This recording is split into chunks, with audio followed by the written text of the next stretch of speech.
Right, folks, welcome back to Future Wrestling here on the Hi, Jonathan. Hello, Dennis. Fucking damn it, every single time. So funny. Hey, Dennis, I have next week, yeah? Okay, cool.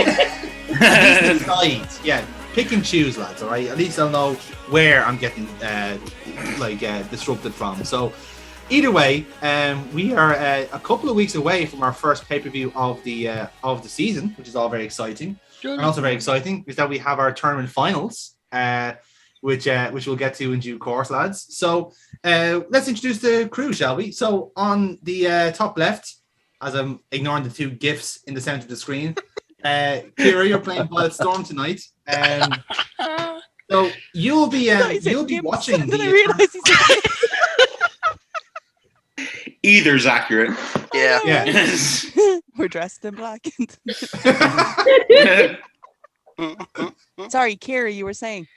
Yes, Kira, you're going to be. You'll be watching the tournament finals with bated breath at the moment. Really, Good to be back, lads. Good to be back. It is. I missed you. I really missed you, dude. No matter what I say, it's got to be real. So. That's a really good sign, isn't it? It's like it doesn't matter what I say. Jersey Beach, go on. That's it, yeah, exactly. And indeed, actually, funny enough, you are going to be tag teaming with the fellow on the right hand side there, Mr. Silver Fox. You're going up against the tag team champions tonight on the card. So you're going to be Foxy friends for tonight. It's going to be great. Oh, good infringement. Yeah. So Foxy friends. It's going to be great. It's going to be good. It's going to be nice. Pure babyface energy. Friends. Foxy friends. Spanish. Foxy friends. Every time. Here? Is he here? Nope. Hi. Did you hear that? Is that the first time it's ever been done on recording? Yeah. No, it actually hasn't. Any case, on the left-hand side then is Amy playing the effervescent and definitely pleasant Casey Colt. She's not a bad salt. You had quite a fun week last week, I think it's fair to say. She's trying to remember. I actually can't remember anything. I got really drunk last week. I wasn't working. You sent us a link. You sent us a link to one of the previous episodes, right? And as I started watching it, I was like, "This wasn't last week's episode, was it? No, it wasn't." No. I couldn't even remember which one we recorded last week. Okay. Did I make someone bleed their own blood? I mean, I don't think you made someone bleed as such, but I think what you may have done is like set a course of events that may eventually lead to someone bleeding. If that helps, that makes sense. You know. Who did I fight last week? You were. Look, I don't have to. Oh my god! What the hell did I do last week? What did you do last week? Because I now have to look at the match card. You talked a lot of shit. What did I do? You talked a lot of shit. Did you not face me? Oh no, I didn't. That was Jerry. Hold on a second. What the fuck did I do last week? Yeah, you talked a lot of You had shit. a match. You had a match against Damon Garrick, right? Oh, I did. I did. Absolutely. I did. Yeah. I did make him bleed his own blood. Yes, but that wasn't the only thing you did, was it, Amy? Last week. You interfered in a certain semi-final, didn't you? Oh shit! Oh shit! Yeah, Casey got involved in the main event, I believe it was, and it was James Rage versus Ratman. Ratman, yeah. Yeah. Mm-hmm. Yeah, And that what is going happened to there? be. Oh yeah, James, congratulations! Ratman's going forward in the tournament. You're not. I would like to point out actually, because I'm throwing you all under this bus with me. We put it to a vote on whether you or Ratman should win, and we all voted for Ratman. You don't get to win. I was powerless. How was Democracy the doesn't work, lads, I'm family telling you. holiday wasn't democracy. while we were railroading James' career? I actually legit forgot we did that. And we I only just talked forgot about it that before we you didn't came know. on the call.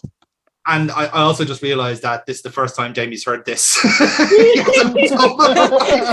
He's smiling. He's smiling. I'm waiting for the camera to turn off. I'm waiting for the camera to turn off. He's Steven. To be fair, we do have a plan. Well, I say we. Booker Man has a plan going forward. So I mean, I think it will be worth your while. I think it's fair to say, yeah. I think Jamie, you enjoy our plan. This is the better. This is going to be the better payoff than you not winning the championship. We'll get there. We'll get there. Like you already see the cogs spinning. It's like, right, how am I going to get back? The heroes of future wrestling, introducing first to the ring, slurring his words, is Jimmy Morris, followed by James Rage with a snake for some reason. I mean, if you do want to play with 21, I got 22. So yeah, we will get to James Rage momentarily in the center screen tonight. You'll hear about it properly from Mike Dublin, I'm sure. Yes, very much so. In the center screen tonight is Cutter making his return to Future Wrestling after getting his arm popped by Casey Colt, which is a shame, and all things considered. Just when you're saying that, I actually made sure I changed the cameras around, so me and Dennis are actually next to each other on the camera on my one as well. That's good. Boom.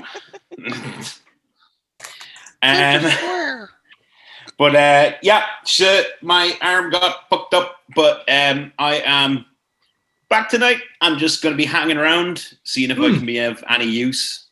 Yeah, you're on ring crew tonight. Yeah, because you know, even with one arm, you can still carry around a few girders. It's grand. Cutter can still do a hand job if necessary. James. Tactically. I mean, one good arm, I suppose. Which one did she pop? Oh, she popped the left. Yeah, you're good, man. I still have my right. There's a lot of pent up rage from last week, and I mean, Casey's caused it for both of you. I mean, if anything, this is like the perfect love story. You've common grey hatred. The Dutch rudder. Seriously, I've said it before, and I'll say it again. I will only partake in this if Careless Whisper is played while it happens. We are working on getting hit that music, Jonathan. I mean, in fairness, they don't call him the one-arm bandit for nothing. But either way, we have. All I'm going to say is there's a reason I spared his jaw in that match. Yeah, look, Amy's making the exact face that I need to use. Oh, hold on. No, you're right. Oh, you're frozen in that face. Oh, yeah, she's frozen in the face. Oh, no, there you go. I think we got the point there. So on the right-hand side is one of our finalists in the future World Championship Tournament, Mr. Conor Locke, who has very much grown leaps and bounds from the first round. Very much a new Conor Locke in this sense, as Silver Fox found out last week. Yeah, he did. It's interesting this week because given with Cutter back and James Rage back, I really have to watch my back tonight. Like, there's nothing set in stone. Put it that way. No, it's not. That's the beauty of it, and the funny old. It's funny how the world works because you were expecting to face one of the most angriest, most violent, most aggressive people on the roster, and you find you're facing Rat Man. You're thinking, "Fuck." To be honest, I was actually fucking hoping for a James Rage final. I was all geared up for that, but then they gave me like Rat Man. Yeah. There you go. That's it. That's your main event tonight, folks. Cutter's on far too many pain pills and is drinking alcohol to give a shit about Conor Locke right now. And I'm very to say James Rage is going to have his own situation to deal with, Jamie. So obviously, yeah, you just heard that you just got screwed out of it. Casey Cole did bonk Ratman on the back of the head, causing a disqualification, left you in the ring stunned, livid. All a varied wave of emotions. He's still processing. It's safe to say that last week my head wasn't really in the game. But this week, Casey Colt finds out that not only did she take me out of the tournament, who's Kerry? But the county in Ireland.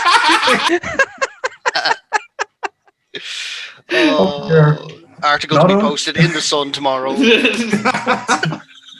Scandalous. Not only did Casey's actions have grave consequences for me in that tournament, they have grave consequences for her continued health and well-being. That's good. That's great. That's fine. We all love Casey. So excited. I'm actually legit so excited to see the two just aggro people go head to head. Has Casey had a promo yet? I meant to ask. She's done backstage one, but she at this point now she's kind of letting Midas do the talking. Oh, cool. Yes. Because I can't remember what accent to use. Kerry Katona will just get with anybody with a semblance of fame, won't she? Yes, that's why you don't have a hope. I think I'll be okay with that. I think you have at it. I'm fine with that. That's not the great insult you think it is. So either way, then, finally, how could we forget Jimmy Morris, the man, the myth, the legend, Jimmy Morris, a history maker, no less, ladies and gentlemen, a history maker, the first ever player character to lose to an NPC in the history of Future Wrestling. Aaron, how does it feel to have broken new ground? Is he brawler? Hold on, that feels like it's wrong. Is he actually? Yeah. Yes. My mind is blown. Jesus. I fucking hate this game. No, you don't. You just hate yourself. Jesus, that was harsh. It's self-sabotage. That's what you're doing. It's all self-sabotage. Well, maybe it's self-sabotage. The Michael Technically, Garrick beat people when he was with me. No. Well, yeah, but that as is in true, like, actually. Yeah, but one-on-one. If we're talking like literally, like as in like the playable character facing NPC, like pro bono, no kind of shenanigans. Sorry, that's just really blown my mind. I honestly thought that there was more. Look, it is. We all know that he's trying to get sympathy. He's trying to get that babyface sympathy because he's losing all the time. Oh, it's a slow burn. I'm saying this right now. If I lose Jack Freedom this week, I'm gone. Like the moment that I'm shutting off the phone, I'm lads. That would be so fucking funny if his screen just went blank after the 3 count. That would Rage be quit. Hilarious. Rage quit. Aaron, watch out! The guys are strong tonight. They're strong tonight, lad. Dice coming for you. Yeah, lad, that would be. I wouldn't want to see it go, but that moment would be fucking hilarious. That would be. It's fine. We'll just scrap Jim E. Morris and Aaron we'll find a new character. You can be Bobbin. You can be Bobbin. Everyone loves Bobbin. Every woman you're not needs a allowed to Bobbin. take Ratman. You are not allowed to take Ratman because you'll fucking give him a losing streak. And I worked hard to fucking politic to make sure that Ratman won a fucking match. He technically beat James Rage in a match, and I can't believe I just said that in the sentence. I mean, that shows you how grave. Man has more than won a match, Casey. He's in the fucking finals to be the new future world champion, and I'm rooting for the guy. Yeah, I want that to happen, man. Actually, here, Dave, if you can't make the final recording, you know what's going to happen. I'm here for the long haul. I am here. I'm not leaving this thing. No, we're politicking for Ratman to win. I say we. I'm politicking for Ratman to win. Buddy. So I don't know why Casey Colt seems to have all her money on Ratman, but she's constantly getting. Oh no, not he's a match winning his fixing matches. allocation. Yes. That would be Could you imagine the odds you'd get on him though? It'd be brilliant. Match fixing allegations in wrestling. How dare you? There's never been a scandal in this industry at all. That's it. So yeah, as we said, this is our crew for tonight. Jerry Soul will be joining us hopefully very, very soon. So we will introduce him when he does. Again, it would be Jerry Soul if he wasn't. Yeah, change his name to the late Jerry Soul. The late Jerry Soul, yeah, of course. Rest in peace. I'm really liking that new gimmick. Yeah. I want him to keep it. Can we just like bless him when he comes in? I was like, Jerry Soul. Rest in peace. He has risen. Yeah. It won't be long before he's and in the third hour, he has arrived. He has risen. He's like Gandalf. He's like Gandalf over the hill, and the sun comes up. Jerry fucking stole. Jerry is never late. He arrives just when he's needed. So He's walking in here to an entire new gimmick in about 20 minutes. yeah. Stop! You're here. These are all ideas from non-canon episodes, lads, in fairness. But anyway, we'll get started with the show open. So we get our opening titles you've just seen, and we get welcomed to ringside by Mike Dublin as ever. Ladies and gentlemen, welcome back to Future Wrestling here from the Future Arena here in Dublin, Ireland. We are just a couple of hours away from crowning the winner of the Future World Championship Tournament. I think it's fair to say it's two finalists we thought perhaps were dark horses in the tournament, but ended up going all the way. I'm joined by my broadcast. How did you get this job again? Dude, I was back front row, my friend. I told you, they're just picking us off the street, man. You gotta be careful. Did you look at the ad? The money's gone up, man. The money has gone up.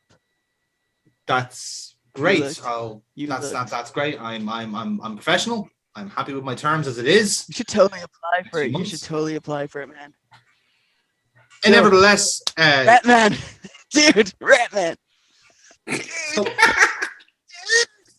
So, Kyle, I was in the sewers and everything, man. I was celebrating on this, and that was unreal.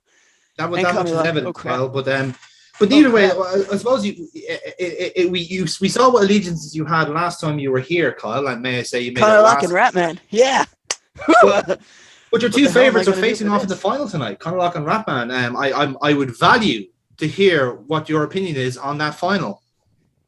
As I said the last time I was here, Mikey, Connor Lock he's a dark horse in this whole situation. He's kind of come up out of nowhere. This vicious streak that he's got going on. I mean, let's be honest. All right, he's probably going to kill the Rat. And as much as that pains me to have to admit, I kind of want to see it happen too. Well, as much to that point, Colin, and obviously you weren't here last week, but we certainly saw what was quite an upsetting. I saw it last week, dude. I just wasn't sitting next to you, but I was here. I live tweeted the whole goddamn thing.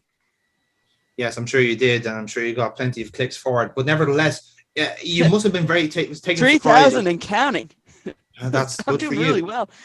An awful lot of them are coming from Japan, though. It's really weird. Yeah, that is kind of strange. Anyway, moving tack now. Like obviously, you mentioned Connor Lock there, and we can't really move forward without addressing what happened in those two semi-finals. So first of all, talk about the match between James Rage and Ratman. Obviously, it was a match that we weren't expecting as such. Rage very much took his time with Ratman, like dissecting him, if you will. But then we saw that's where he made his mistake, man. That's where he made his mistake. He should have went to end that match as quickly as possible. I mean, come on, fucking Ratman versus James Rage. That was an absolute no-brainer as to who should have won that match. Absolute no-brainer. But no, James Rage got cocky. He wanted to try and take out the Rat. He wanted to make it to, oh God, what the fuck is the word? He wanted to make an example. That's the one. Thank you. He wanted to make an example out of Ratman. And in doing so, he literally wrote his own demise. What the hell? Oh, God damn it. He wanted to write his own demise on the whole goddamn situation. And in doing so, he gave it to Casey Cole. I know, yeah, that's why I went fucking hell. The late Jerry Soule has risen arrived. From the dead, he's Jerry Soule. Alberto Baggio Costa Corta. Alfa Romeo. Just change his name to Jerry's Soul. Yeah, all right, Tucker, shut up.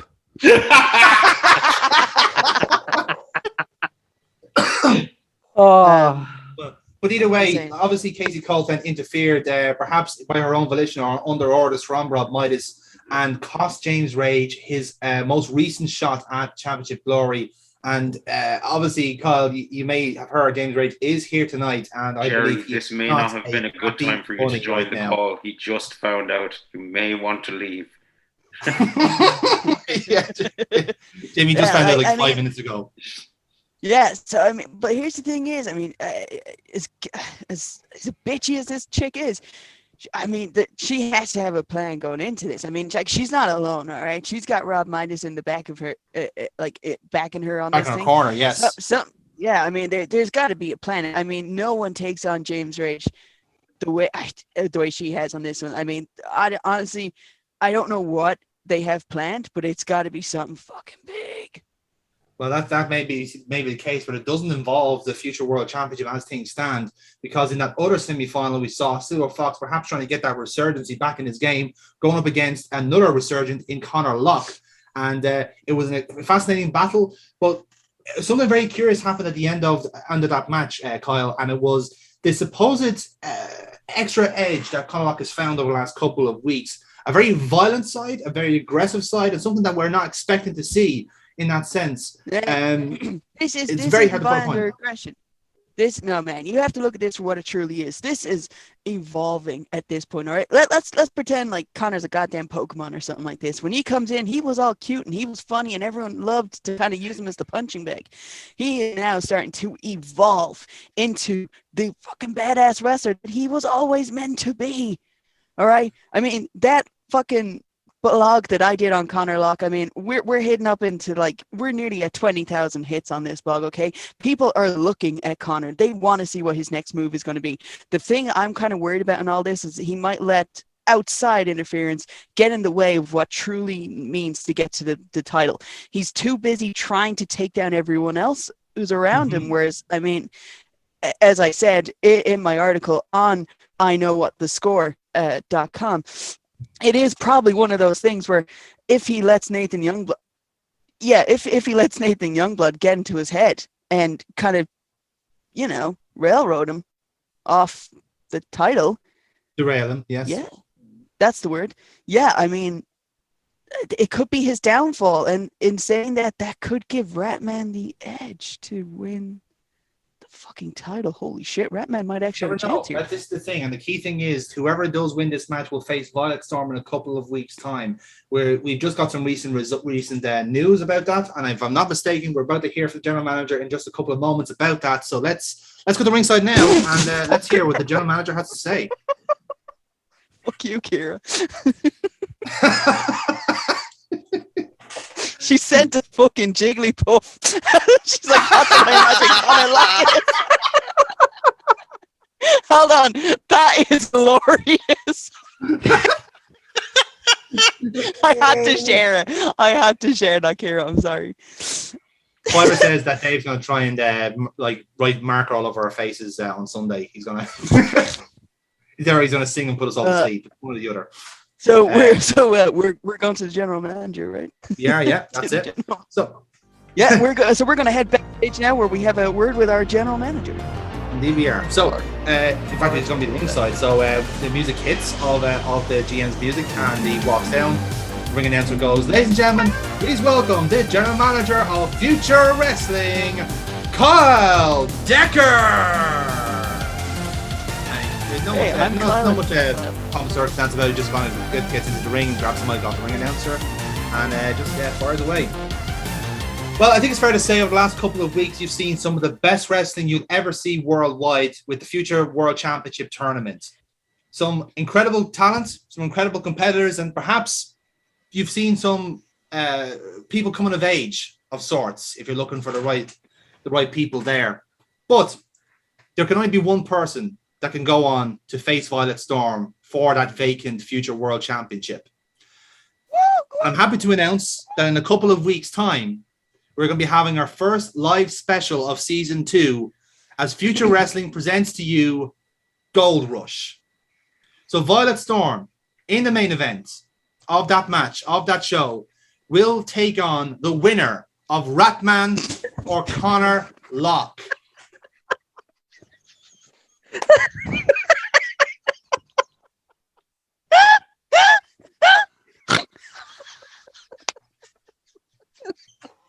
Dave has way too much fucking time to be doing this. He has them so quickly that I feel like he has them on standby. I genuinely don't. I don't know. That Alan Morph one was fucking quick. Oh, fucking hell. You can thank Adobe for all of that stuff. Indeed. Oh, God bless you.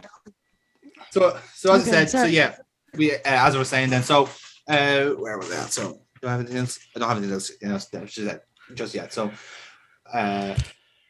we will be having more matches on the card that night, but trust me, when I say that it's going to be a hell of a night of action, a hell of a night of. So he cuts off there because that is the music of Rob Midas cutting in, and alongside him is Casey Cole. So the commentators covering. Everyone's here now. This is the full room. Look, everyone's here now. Great. Aaron is gone. Oh. Oh my god. Oh my god. Mike, I didn't even have to derail it this time. We're doing it ourselves. Yeah, exactly. So Rob Midas does come out, and the commentators kind of cover over, going, well, like I said, it's perhaps not a surprise to see these two out early, but it seems to be the case that Midas and Cole feel like they're in the ascendancy after what the actions they pulled over the last couple of weeks and recently in those semi-finals. Let's see what Rob Midas has to say. He's entering the ring now. God, I'm so excited. You know what, Decker? You know, a lot of people right now in my position would be absolutely quaking in their boots, but I just can't help but smile. You know, at the end of the day, we didn't get exactly what we wanted, but neither will James. You know, that's unfortunate for him. But I'm here to talk to you because at the end of the day, we're going to have a winner of this tournament. And then at the end of that, someone's going to face Violet Storm for the championship. So I want to say this now, and to you and to all these wonderful people around us. Casey Colt will be the number one contender after Violet Storm or whoever else wins the championship. And I just want to see what you think about that, Decker. What do I think about it? As always, Rob Midas, you always seem to be very forward about your business, but as is often the case, you put the cart before the horse. Now, I've always said I don't like people interrupting me, especially when I was about to drop some hot news on everyone else here. But seeing that you're here in the ring and you brought Casey Cole with you, I think this is actually the perfect time to tell you exactly what's happening in a couple of weeks' time. You said that Casey Cole should be number one contender. You said that she should face whoever is going to win that future world championship at Gold Rush. Maybe you're right. She's been on a tear recently. I can't deny that myself. But here's the thing. Number one contenderships are earned. Violet Storm earned it by winning the Youngblood tournament. Conor Locke or Ratman will earn that contendership with a tournament win tonight in our main event. So if Casey Colt wants to be number one contender, she's going to have to earn it as well. And seeing that she's rather made herself an enemy of somebody, I can't think of anyone better to face her for number one contendership than James Rage. So at Gold Rush, Casey Colt and James Rage will score off one more time, and the winner of that match can be number one contender. Wow. Was that such a big shock to me, Decker? But you know what? You know what I find very, very funny is that, you know, you and James had your little match, and James beat the shit out of you. It's obviously done something to your brain because you don't seem to want to go against him at all lately, do you? You're obviously afraid of James, like you always were. But I suppose after the beating he gave you, you're even more afraid of him. But it's not James you should be afraid of, really. It's me. Because you like to think of yourself as the boss. You like to think of yourself as the man around here, whereas I'm the puppet master. And I always get my way. So if you want to put James Rage with Casey Colt in the match, go right ahead. And if you want to add anything to that match, go right ahead. Because what's going to happen is, at the end of the day, she'll either beat him or she'll destroy him. One or the other. And really makes no difference to me. James has beaten her before. But believe me when I say, I will make that victory taste as bitter as defeat if he were to do it again. So, Decker, make all the matches you want. Make all the number one contender matches you want. But at the end of the day, I will get what I want. And not you, nor anybody else in the back will ever be able to stop me. Just before you say anything there, because Rob Midas is finished, I just want to sucker punch you. All right, go for it. Talk it through. Go on. So you're kind of getting ready to respond to Midas on this one here, and he just kind of gives like the little nod, kind of more or less. He's already told you, like, no matter what, kind of you're running scared of James and stuff like that. Whereas really he's trying to imply that James isn't the one you should be scared of, it's the one that's standing next to you in the ring. So that's when I just kind of like nod, like kind of give our little laugh together, and then just bonk, sucker punch you, get you right under the jaw. I like it. Yeah, okay, fair. That works out for the promo. So you do that, and the two of you start leaving. Then at that point, the commentators will go like, well, again, it's not really a surprise. Midas and Casey Cole think they are running the show at the moment, and perhaps they have a point, Kyle, because our general manager has just been taken out with a real nasty sucker punch there from Casey Cole. Gosh, she's such a bitch. Although I have to admit, she's got the underhand tactics down to a fucking T at this point. I mean, she's constantly taking people out, like, from behind on this one. I mean, she has a tendency to draw blood in the whole situation. She's kind of like a fucking chihuahua, man, just like yapping at your feet. But, I mean, those things are fucking vicious. Indeed they are. So as this happening, as the two of you kind of walk on the ramp, then you are kind of like laughing to yourselves, job well done type deal. And then I grab the mic going,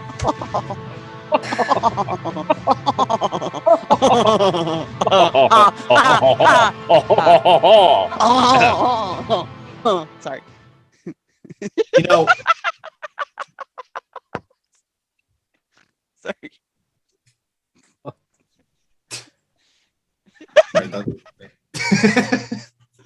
You know, it's not the first time that someone tried to sucker punch me, but and I'm worried it won't be the last. But here's the thing about that. I always say I don't like people interrupting me. So you should let me finish. I will make as many matches as I want. And as much as I'm sure, Rob Midas, you would love to be at ringside to see Casey Colt and James Rage tear each other limb from limb. Unfortunately, you won't. Because you've got your own business to worry about at Gold Rush. Because, Rob Midas, I'm going to put your wrestler's license to good use. Because at Gold Rush, you're going up against Silver Fox 1-on-1.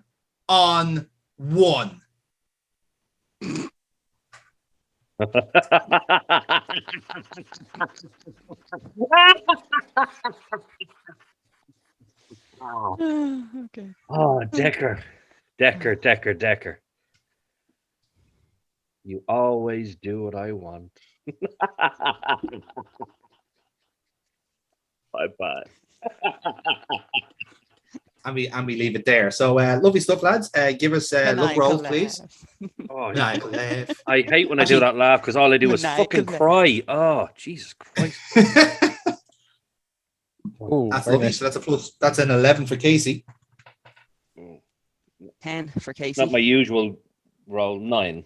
9 with the 1, so it's momentum for Rob Midas as well. So happy days. So both of us got 11 there. Nicely done. See, these are a team. Mine was the 6 and a 4.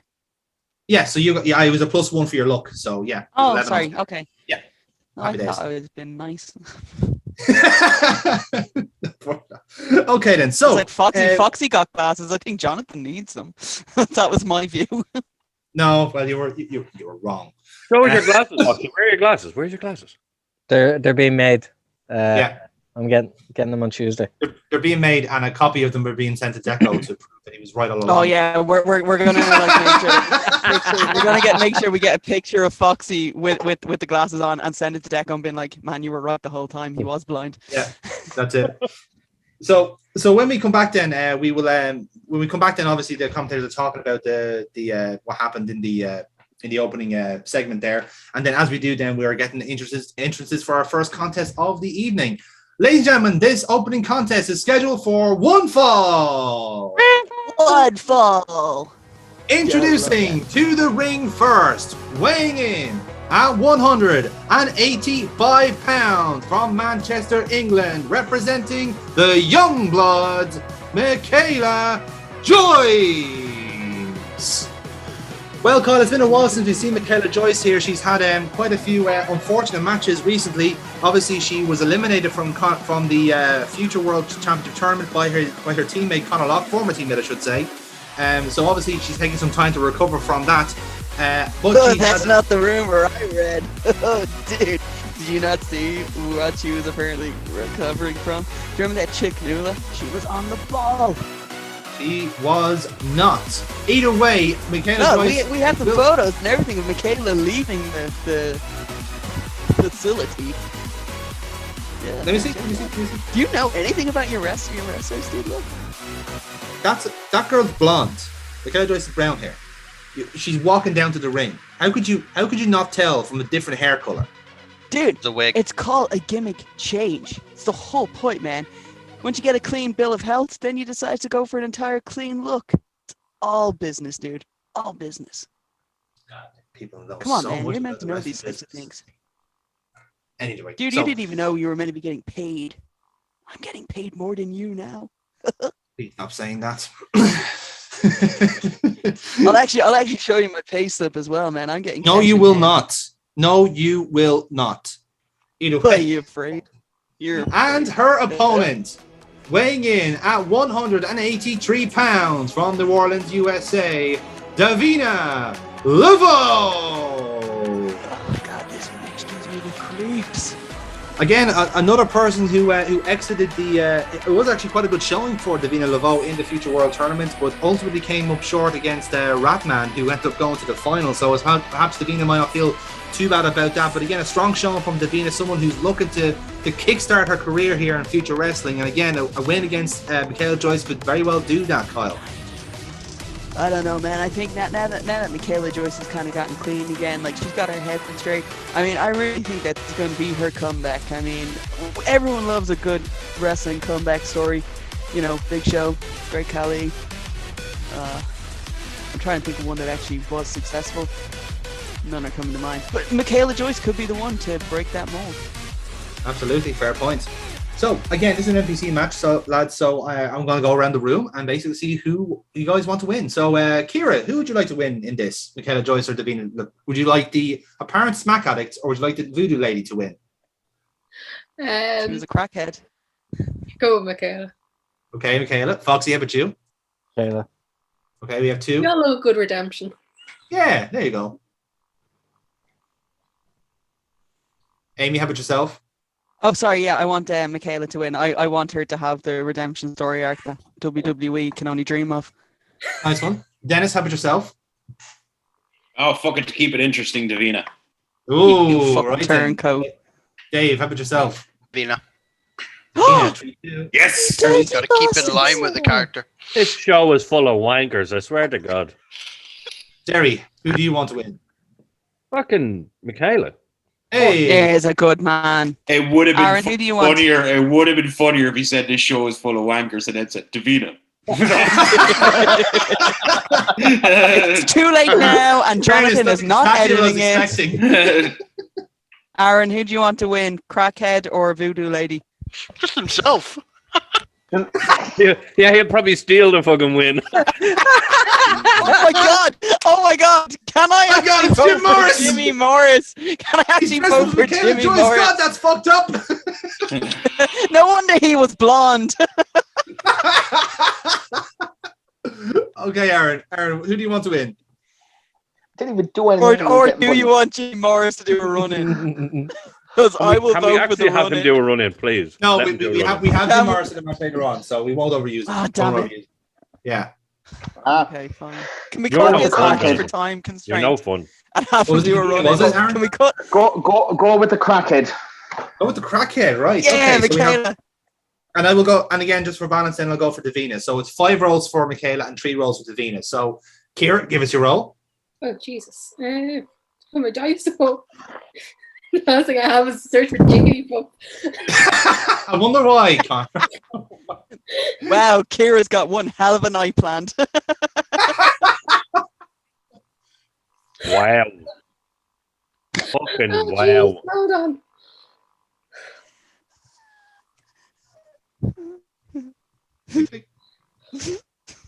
9. Okay, good start. Good Why start. are you giggling, Amy? Oh, well now. I just rolled for Davina. Oh, shit. Right, Foxy, pressure's on. That's another 9. Okay, interesting. Amy, this is yours next. Oh, that's more like it. Okay, so we have an 11. Dennis, this is for Davina now. 9. 9, not too bad, not too bad. Dave, 9 as well. Oh, this is interesting. Okay. Right then. Actually, at this point, okay, there's actually 1 in it. So, so Jerry, your role will win it for Michaela Joyce. 7. 7. Very good. And Aaron, just to sign it off, then. Apparently, the roll is a V. No, it's a 7. There you go. Fantastic. So, so a bit of back and forth in this match. Good bit of kind of like technical wrestling starting off. 11 and 12. Yeah. That's interesting. Yeah, there you go. There you go. But yes, either way, Michaela Joyce will win out eventually. She will. She's going to go for a. She again very much like a technical match starting off. Davina starts doing some high spots and risky maneuvers. One too many, as is kind of often the case with Davina's matches. And Michaela Joyce basically goes for the vice grips. It's like a Joyce vice grip, like a mandible claw, and then she's going to switch it into a spike DDT and pick up the win from there. And Michaela Joyce wins. So good stuff, lads. And then, as Michaela Joyce is celebrating in the ring, we cut backstage and we see a wandering Jim E. Morris with ruffled hair, still wearing his ring jacket and looking a little bit stressed out. And the commentators will fill us in what happened. Well, obviously, things have not gone very well for Jim E. Morris post-tournament. I think it's fair to say was eliminated from the tournament by Silver Fox and followed up then with another loss against Kevin Kite. Kyle, it's fair to say it's not been a good couple of weeks for Jimmy Morris. This has been the saddest fall from grace I've ever seen since Jake the Snake Roberts, man. I mean, honestly, this dude used to be one of the toppest of talents, going back to when my dad used to watch this kind of stuff, all right? And just to see him kind of scrape at the bottle and just become an absolute, well, a Karen, if you will, of the whole kind of situation. I mean, it's sad, it's depressing, it's just goddamn good TV. I mean, honestly, I'm living for this shit, to be honest with you. I mean, it's like watching a fucking train wreck. I mean, you just can't turn away. It's fair point. And as we're chatting away, then Jim Morris literally bumps into Rob Midas. And it turns out Jim Morris was looking for Midas in the first place. Midas, my man. How we doing?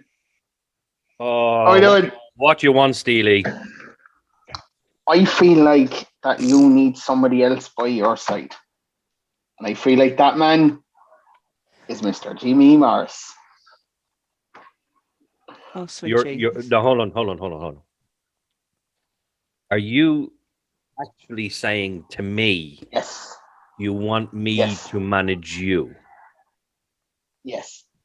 I need to get back on track to where I was when I joined here first, and I need someone beside me. And although, yes, you bully me all the time and you show me nothing but contempt and you'd wish you get hit by a bus, I feel like it's the best thing. And I have a list of reasons why, if you'd like to listen. I don't care if you don't want to. I'm saying them anyway. In reality, you really love me. That's always a plus. I've actually won important matches, unlike your other client. I mean, who's cut her anyway? I have experience, a bit more than Casey Cold. I feel like that if we did join right here, our friendship. Okay, I feel like if the two of us did get together, our friendship would just blossom. It will just bloom like a rose. It's just and I feel like this is the big plus here. To go to restaurants, we can get the early bird special because I'm about 50. So here we are. Rob, he's saying you're. There we are now. So you actually want me to respond, do you? Yes. Right. I'm actually flabbergasted. I'm flabbergasted. Lost for words. All my positives And I feel like that I will show you how good I am by going out to the ring and showing off my new finisher that I've came up all by myself after last week's debacle, which we won't talk about anymore. Why did you steal someone else's fucking move? No, I didn't actually. No, I didn't. No, I did not. What happened last week? Because what happened last week? Because I tend to not give a shit about your matches. Nothing happened last week. Absolutely nothing. Nothing at all. Okay. We don't need to mention what happened last week. Right. So you want me to respond to your idea of me being your manager?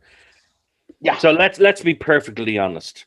The only person that would bring anything to that partnership would, of course, be me, because what exactly do you bring to the partnership? Now, there's a reason I have Casey, because Casey is a cold-blooded killer. There was a reason I had Silver Fox, but we know how that ended. What exactly do you bring to the table, except that you'd go into Michael Guiney's, rob a T-shirt for 50 cents and walk out? Incontinence. And an Early Bird special by the sounds of things. Did you not? I can go through, Jerry, I can go through the list again. Again, I have. You can go through the list. 50. Jerry? 50. It's Rob. Who's Jerry? Rob. Well. Rob. I can go through the list again, Rob. I have it right here. We can go through everything again. You can go through that Midas, list. he doesn't even know your fucking name. Why are you suddenly Northern Irish? That was meant to be originally. That's why I wasn't using. That's why I was letting you do all the talking, because I couldn't remember the accent. Right. Okay. Jonathan, you're gonna have a hell of a time editing this. Good luck, man. All I can say to you is, Jim, is no. Not in a million fucking look, do you know years. what I'll do? I'll prove my point by going out there and putting on an absolute fucking classic. You could put on a 5-star Dave Meltzer match, and it still wouldn't make a fucking difference, because all I'd think about is if this fucker trying to put his hand in my trousers and steal my wallet. You know, that's the type of situation I don't want to be in. I don't want to be in a situation where I think I'm going to be fucking robbed every second of every day. So my answer I wouldn't do that.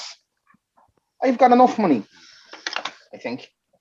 Check the bank account in a way. You've enough money. Yeah. Oh, so it's just people's moves and their integrity is steal. Okay, I understand. I didn't steal that move, Mr. Midas. I've been doing that move since I was in my 20s. He stole it from me. I'll have you know. This is just embarrassing now. Yes, you're right, Casey. It is just embarrassing. And I especially don't like it when people beg. So I'm going to say goodbye now, Mr. Morrison. Enjoy your match. Casey! Oh, is that the lad from Teenage Mutant Ninja Turtles, is it? Cool. You a hockey player too? That's amazing that you're able to reference stuff from 30 years ago, but not from yesterday. No? Yeah. No. Casey, let's get out of here. I really don't want to be in his fucking presence anymore. Doesn't even know your fucking name. I do. I'm old, okay? I'm old. I have brain parts. Leave me alone. Well, if you're old, go and steal a fucking Good luck with your match. piss off and get out of my fucking sight. And scene. That was fucking whatever promo was in my mind, that was 10 times better. I tell you what, Aaron, you brought your A game. Yeah, I think Aaron does deserve like an audience or something for that, because that list thing was really good. Like, funny you mention that. The real kicker, had you not said Jerry, that would have been 10 on 10. Had you not said Jerry, it would have been 10 on 10. You know the what fact you're looking at his name. You're looking at the name. Yeah. The fact that he was annoyingly positive. Yes. In that.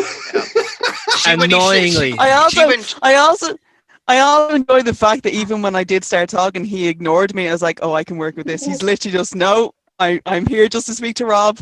I just want to talk to Rob. That's all. I like that. Was anyone else? I'm gonna say them, and that's that.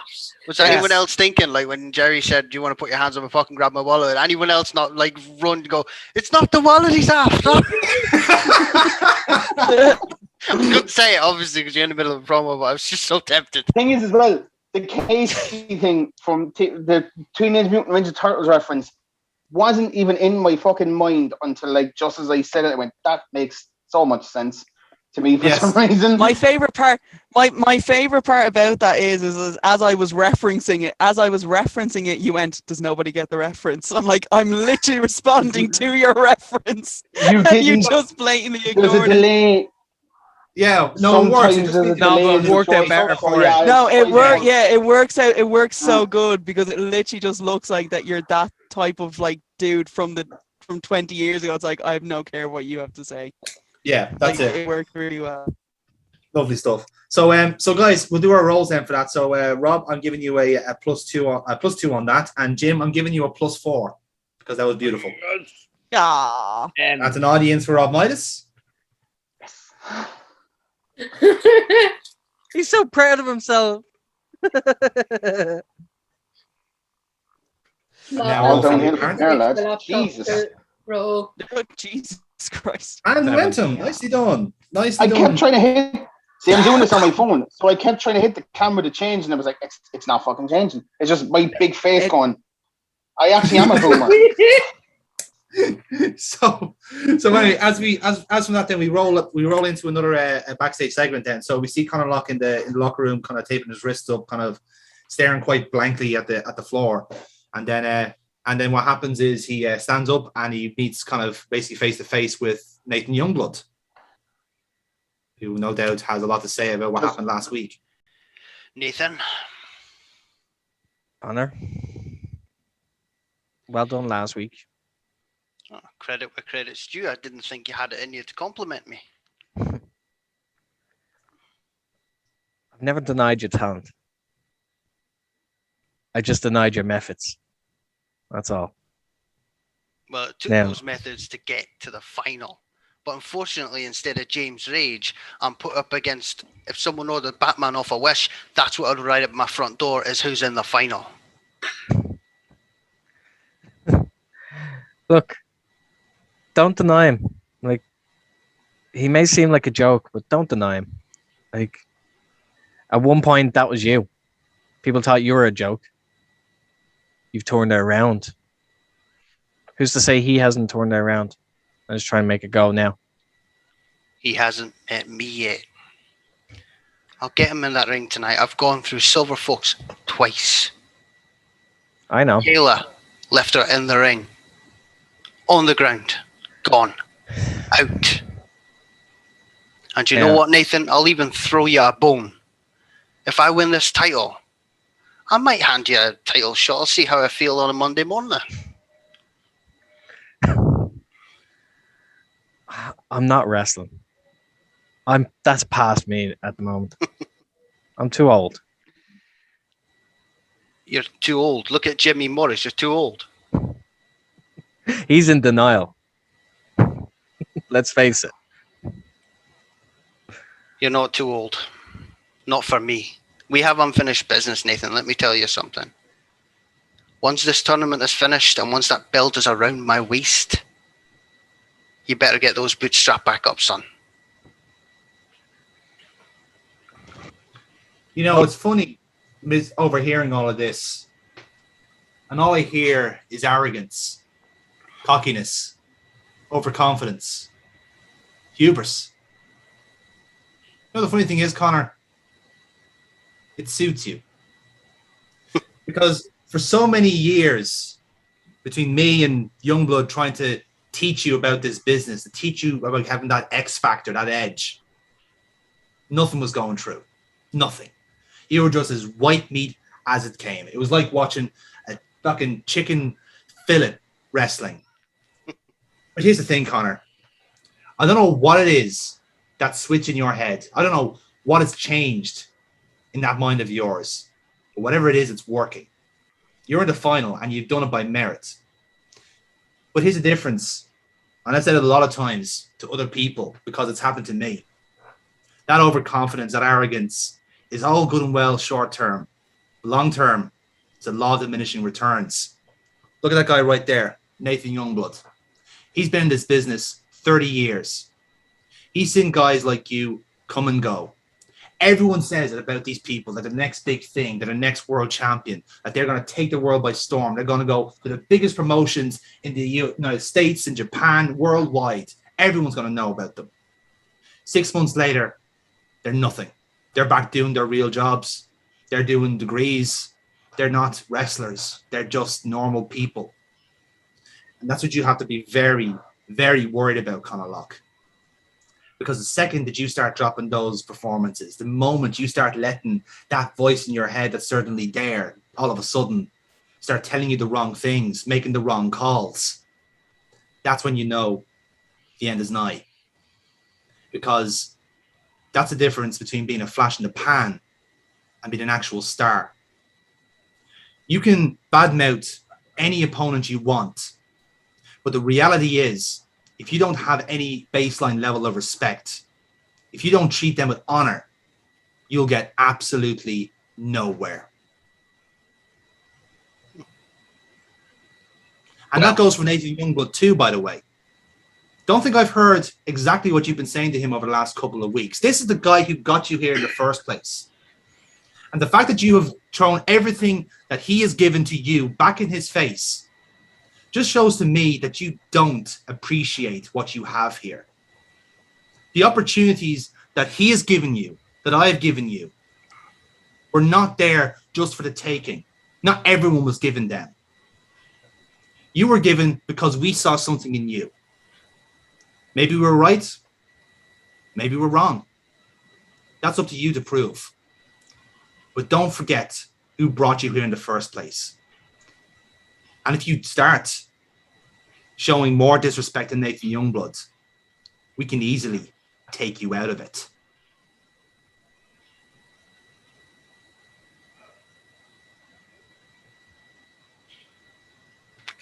Well, it's funny you should say respect, Decker, because you talk about me having disrespect and arrogance and all these things under the sun, but you're forgetting about the people that I do have respect for. The people who are similar to me in so many ways they don't even realize it. People like Casey Colt, James Rage, Rob Midas, they're all arrogance incarnate. They got to the top of this promotion with arrogance and with exactly what I'm doing.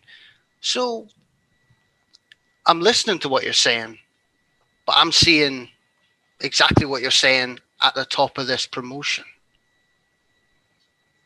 So I understand where you're coming from, but I don't see respect getting to the top of the ladder. Maybe not now, but you will. You'll understand what we mean. But in the meantime, good luck tonight. You'll need Not it. that.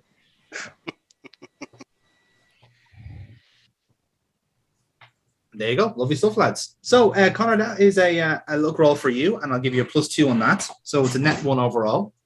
11. Nicely done, lads. Nicely done. Lovely stuff there. Okay, then. So we move on then to our next match. Tag team action, excitingly. So, ladies and gentlemen, this next contest is a tag team match scheduled for one fall. One fall. Introducing to the ring first, weighing in at 187 pounds from Clondalkin, County Dublin, Silver Fox.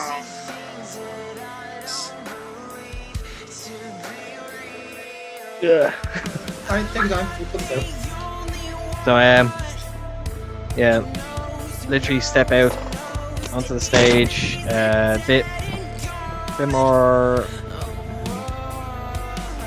not confident, but it's just I'm more. Let's say I'm a bit more cautious.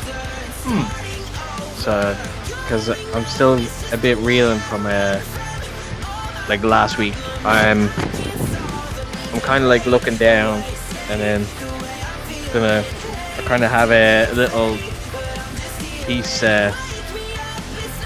It's from the mask from last week. Yeah. Barbed, and I had blood on it. My blood. Yeah. I'm looking at that as I'm walking out, and just like I keep shaking my head and just like, you're better than this.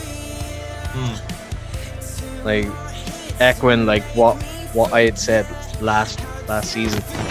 Yeah. More echoing that sentiment, but like almost trying to like hype myself up and Get into it, yeah. Just doing that on the way out. I'm waiting. Indeed, awaiting your tag team partner. And his partner, weighing in at 189 pounds from County Dublin, Ireland, Violet Storm! So, come out of the curtain, just a bit of glad hands with the audience, and into the ring, and wait for the rest of them to come down and give this bump to Silver Fox. They have a nice mutual showing of respect there between two of some of the toast of the roster here at Future Wrestling, and very kind of contrasting emotions as well. It's fair to say. Violet Storm obviously still on quite a rise here at the moment, on a high, knowing that she will be in the main event of our upcoming live session. But for Silver Fox, he just found out he's facing Rob Midas at that same show. It could be a case of, you'd like to think it's a measure of revenge, Kyle, but for Silver Fox, perhaps it's a bit more uncertain than that. I think it's fair to say. I have no idea how Decker's playing yet on this one, but like I don't know. I think Decker's plan was kind of backfired on him on this one. Rob's might have seemed really fucking happy about getting a match. Probably because he's going to get a pay-per-view paycheck, which you won't. But like, I think that's probably why. I mean, like everyone wants the big bucks on this one. I mean, with Violet Storm, I mean, she's been in Meadows for a lot of this. She's really kind of coming into her own on this whole kind of situation here. And on my one of my more recent blogs, actually, on the background of Violet Storm, I mean, she had a hell of a career before she kind of came here to Future Wrestling, and I think now the crowds are really going to start to see what she's really capable of doing. Absolutely. And Silver Fox is probably going to have to, pull the stick out of his ass at this point. I mean, I mean, I'm all for like having like, a psychological breakdown. We've all had them. I mean, it's a part of life at this stage. But I mean, he's letting the past dictate far too much of what's going on now at the moment. Next thing you know, he's going to lose his contract. He's going to be back living in his parents' basement, just live streaming Japanese shows where no one really watches. Not mine though. Mine have done fucking killer hits, man. I mean, we're live streaming this entire show. Numbers. Hey, I can hear you. Yeah, I know. That's it's meant to light a fire under you. It's uncalled for. What? And it's you very can't handle the insensitive. truth? No, dude. Apparently not. Seriously, dude. And their opponents, at a combined weight of 501 pounds. Oh my god, dude, what happened to that dude's voice? Tag team champions. Is he okay? Zero. And sounds like someone just sacked him. Pierre Calvelin, the Emperors. Well, Kyle, if you could please stop arguing with Silver Fox out of the ring there. Hey, if he can't handle the truth, he does not deserve to be in the ring at this point. I mean, criticism is an entire part of the career that he's in. If he can't handle the criticism coming from a nobody fan, how the hell is he going to go one-on-one with Rob Midas? How the hell is he meant to back up Violet Storm in this match? That's proof there that his head is not in the game. Like what you said, I'm having a psychological breakdown. Dude, really? Look, as we're saying and you here, need to talk, dude. Mike, you stay the hell out of this. You need to talk about it, dude. You need to talk about it. You need to talk to somebody. What? Do I need like to Mike doesn't do anything. I have to listen to you. No, we're not going that far. No, I don't. No, God, no. I am not anyone's first recommendation to someone to talk to. You don't speak for the majority. You don't speak for Twitter. Have you not? Oh man, you don't even know what people are really saying about you on Twitter. I can take a yes, but I don't want to listen. When you lose a Twitter poll to Jimmy Morris, man, you need to kind of figure your shit out. Okay, come on, man, you're better than this.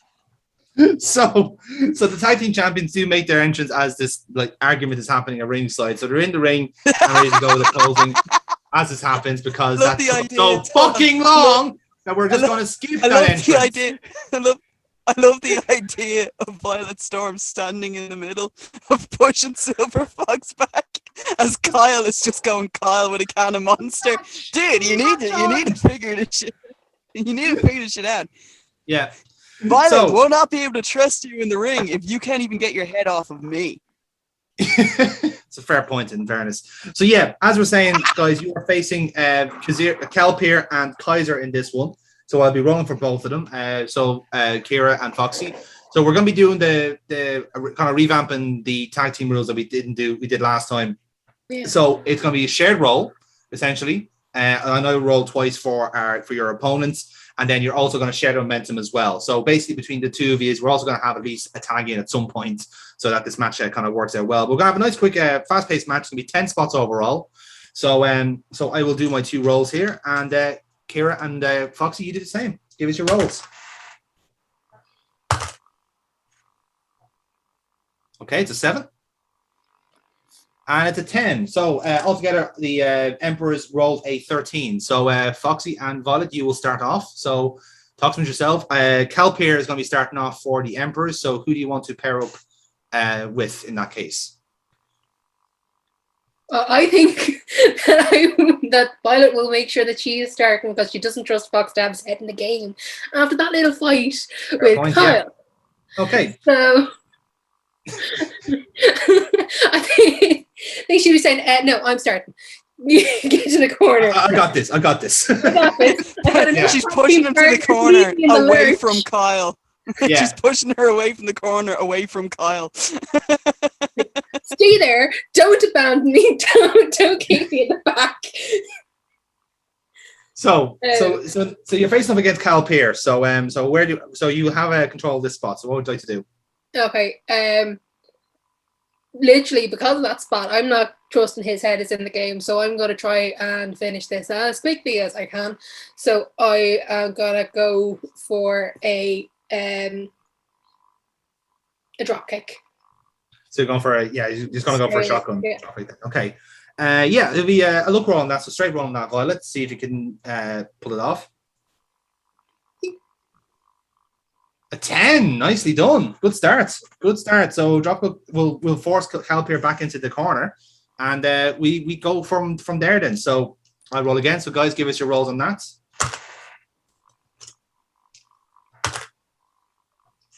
Okay, so that's a 7. 6. And a 6. Right then. So altogether, the Emperors rolled a 21. It was a 10 and an 11. Yeah, how about that? So what's going to happen is, so Violet, I would like you to stay in the ring. What's going to basically happen is going to be a secret tag between Kaiser and Kalpier. So you're going to take Kalpier out from the corner. The tag happens there. The ref does spot it. So you'll run Kalpier across the ropes, and basically he'll kind of duck whatever move you had, and you will hopefully get blindsided by Vladimir Kaiser, who's going to do a big power move, like a big back body drop. So it's a straight roll for him. And it's a 6. So I think what he's going to do, he's going to go for the back body drop, but you're going to land on your feet and you have a chance to reverse that. So after basically you just like evaded a back body drop. So you land on your feet. What would you like to do from there? Okay. So he's still standing then. Yeah, he's still standing, yeah. He's the tall one, isn't he, as well? He is, yeah. He's about 6'6", thereabouts. 300 pounds. No pressure. He went for the back body drop then. I'm going to go for his knees.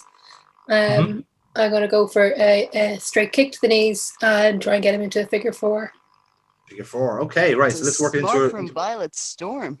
Very smart from Violet Storm. Indeed it is. So yeah, work roll on that then. Partner on this. Still, having oh, 11. Right, figure 4 successful. Right, that's excellent. That's a nice figure 4 as well. So yeah, I mean, we can probably go for a submission on that. Let's see. work. Okay, so Kaiser won't break out himself. So I think, again, it's early on in the match. So I think it's fair to say Calpir will probably break it up at some point. And then we have a bit of a scramble and then it settles down from there. So lovely stuff, guys. So plenty of momentum going around. So guys, give us your rolls again. Let's see how it goes. 6 and 8. So that's 14 altogether. Oh, wow. That's 14 as well. So re-roll, lads. Go for it again. So 7 and 8. So that's 15 to beat. And that's a 9 and a 4. So the faces take it. So Kira, this is your spot. So if there's been a bit of a scramble, yeah. Foxy, do you want to tag in? Yeah. So with the scramble, it's like a tag. I get in. Who's it? Is it? Kaiser's going to be staying here. Kaiser's still in the ring. Yeah. Kaiser's in. So what I'm gonna do is I'm gonna grab him. I'm gonna start push him toward the corner. It's like a couple forearms. Then I'm gonna whip him off, and while I'm there, it's like so from the corner while he hits, I'm about to G up as if I'm gonna charge in, and I suddenly just stop and it's like, right, all of Twitter is not right. You need life. Oh, dude, Dude, I need a life. You need to get off your fucking pity party here, all right, man? No one here is happy to throw you a goddamn pity party. All right? Seriously, okay? Violet Storm was actually doing some decent... Violet Storm was actually parrying you in this match, man. And what you're doing is you're literally just throwing it down the drain, just like you did everything else. Just like you did when Midas was fucking managing for you. You just throw everything away. I'm not throwing things away. I can get the job done. No, you can't, man. Again, you can't even pay attention. You're not even paying attention to what's going on in the ring. As I say that, I charge off, and then that's when shit hits the fan. So either I can hit like that's boot. Can I refuse to do tag teams? I'm sorry, Kira. I'm sorry, Violet. So Foxy, what you're basically going to charge him. So it's going to be a look roll overall. So we'll see how this goes from this. The -1 upwards look as well. So it's a 10. Okay, so whatever. So what do you hit him with then overall? Is it the fate? Is it the strikes and something else? What do you hit him with? So as I charge in, I am literally like jumping in with a cannonball. Boom, hit him. I roll back up. I turn to Kyle and it's like, fuck you, right? Pick up. I did you a favor, man. I literally lit a fire under your ass. It's like, well, I'm gonna hook him as if I'm going for a brain buster, but while I'm doing it, no, you didn't. Up I go and fucking I did for brain buster. Yeah, fair enough. So okay, so that spot was a hot mess. So we'll go to the next spot then. We'll give us your rolls, lads. 11. And it's 6. Okay, so 17 overall, right? So 8 and 4. Violet, that roll helped you out there. So so Foxy, you're still in the ring with Kaiser. So what do you want to do from here? So I'm after hitting the brainbuster. Literally like brainbuster while he's down. I'm gonna sit him up and I'm gonna wrench on a sleeper hold. Sleeper, okay, you're gonna go for sleeper on Kaiser, right? So that's a work roll overall. Then Silver Foxy. Fox is going for the Randy Orton book of moves. I see here. So it's called smart wrestling, dickhead. So +1 on that. It's called wasting time, asshole. +1, Foxy. For the love of God. +1 work roll. Rent free, man. Rent free in a fucking fan's head. 11. Yes, it was smart wrestling. It's working. The system works.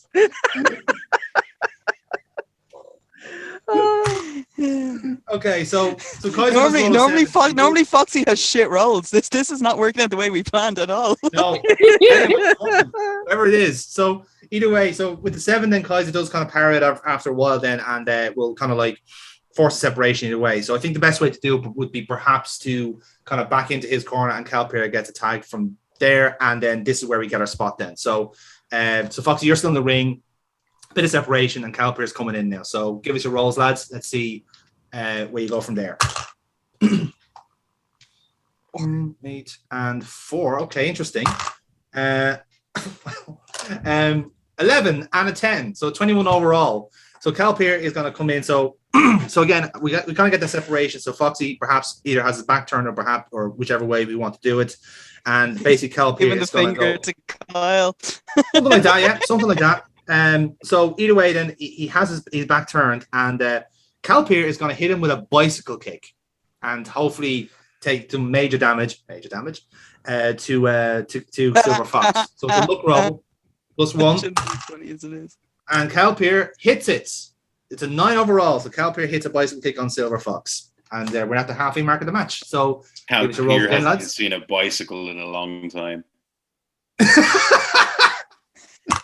have bicycles in Finland. 9 and 9. Okay, oh look at that. The same rolls, lads. That's cute. It's cute. So 18 to beat. Finally, the fucking tag team's in sync. And it's not. So guys, the roll is yours. So Foxy, you just taking a bicycle kick. Calpier perhaps is gonna follow up. So what are you going to do? Bicycle kick. I'm gonna feed up. So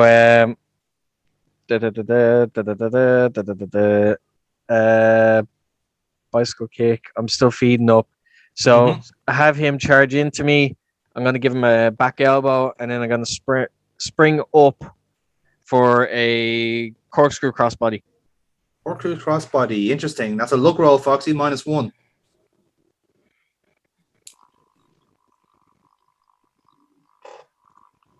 Bollocks. Oh, it's a 5, right? So corkscrew moonsault, or corkscrew crossbody rather, is not going to hit. Okay, interesting. So Calpier is going to go for a. Who's he going to go for? He's basically going to just sidestep it. Basically, that's all he's going to do. But essentially, the way it'll work is he's going to try and sidestep it, and basically it catches half of him, and we have a double down. So seeing that's the case, we'll go for a bit of a hot tag here. So I think the way it'll work is we'll go for hot tag. It's going to be Violet Storm versus Kaiser, and basically whoever wins the dice roll here will get the initiative. So I'll roll for the two lads, and Kira and Foxy, you go for your rolls here. 8 and 7, so that's 15 overall, and it's a 16. So Kaiser's going to win out. So Kira, you'll hot tag, and Kaiser will kind of go in as well. So obviously you're going to try and kind of duck and weave a few times, and there's nothing spectacular from Kaiser. He's just going to go for a big boot, which is going to be a luck roll, and he ducks it, or rather Violet Storm ducks it. So you've just looked at a big boot from Vladimir Kaiser. Perhaps you're still on the ropes here, so it might be your chance to get a reverse in from there. Okay.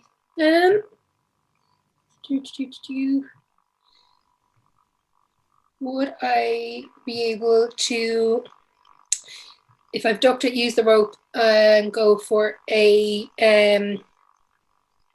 head scissors? Head scissors, yeah, that's possible. It's a luck roll, so it's a straight roll for Violet Storm if you can make it work. Yes, you can. It's a 10. Lovely stuff. So head scissors will perhaps, I think the best way will be like to take Kaiser out of the ring. I think it's the best way of doing it. So we'll kind of see from there. So Calpier's on the apron, Fox is on the apron, Violet Storm in the ring, and Kaiser out on the outside. And we have a couple of spots left. So give us your rolls, lads. Let's see who gets the initiative from that. That's terrible. 9 and a 3. Okay. All right. A 5 starting off. And a 7. It's 12 all round, lads. Roll again. Obviously, your blushes are saved here. Oh, get fucking in there. We'll get to that. We'll get to that. In there. Hold up. We'll get to that. And yeah, fair enough. Right. So it was a 9 in the 3. So Foxy, you've earned a perk for your team. So you either have double momentum, a double spot, or a free audience. What would you like from this? And considering that, like, again, we have one person on the apron, one person in ring, one person out, is have a bit of creative freedom here. So what would you like to do? What's our current momentum? Current momentum, Violet Storm's on 4, Fox is on 3, Calpier on 2, Kaiser on 1. So he's in the ascendancy here, yeah. I think so with Violet being in the ring, she's the legal person. So what I might do is I'll keep Violet in the ring. She'll be the legal person. But I'm gonna come in and we'll do a double team combo. So, probably double spot. Double spot. Okay, that's good. So I think that this is a fair way of doing it. So I'd say like one spot would be Violet Storms, and the other spot would be Silver Foxes. I think that's a fair way of doing it. So, since Violet Storm is the one in the ring, I think you'll probably fair you go first. So, again, you have a choice of foe here, either Calpir on the apron or Kaiser outside. What would you like to target? Do you have something in mind, Foxy, what you want to do? I was thinking an actual like double team like maneuver. So like, I was thinking very Hardy-esque. So probably like probably like you'll hit something. I seen a really good one. It's recently. It was simple. Like it was the sidewalk slam. Like lift up for the sidewalk slam, but the other person comes off with an elbow drop. Okay, so like Violet Storm could do the sidewalk slam, and then you could do the elbow drop. Yeah. Or leg drop. Yeah. Okay, that works. So Kira, do you want to go with that then, or? Yeah, no, like, and the reason why I was asking was to figure out where I'd end up, if like or whatever. But so if I'm. So I think the best way to do is Calpir will probably come in here to try and take advantage, right? Yeah. So he's not the legal man, but you still are. So what I'll do, the way I'll do it, like in order to clear up. So as I come in, I'm gonna charge over, knock Ting off the apron. While I'm doing that, like Violet is whipping them off the ropes, setting them up for like a sidewalk, and I'm getting on the corner as she's doing that. Yes. So I jump off for the elbow. So that way it's a bit more smooth in. Yeah. I like that. Yeah, that's good. So interesting enough, then Violet Storm, I have to treat that as a power roll because you are going to try and hold the person in position to do it. So you're kind of doing that backbreaker, and then Foxy, that'll be a look roll for you, and they're both -1s. So let's see if this plays out. Jesus. So Kira, this is you. It's an 8. Okay, so the first part successful, right? And now for Silver Fox. And 9. So you just pull it off, lads. Double team successful. Nicely done. Nicely done, lads. So that leaves them with 1 spot until the finish. So you're doing well, lads. Let's see who gets the final bit of momentum before the finish.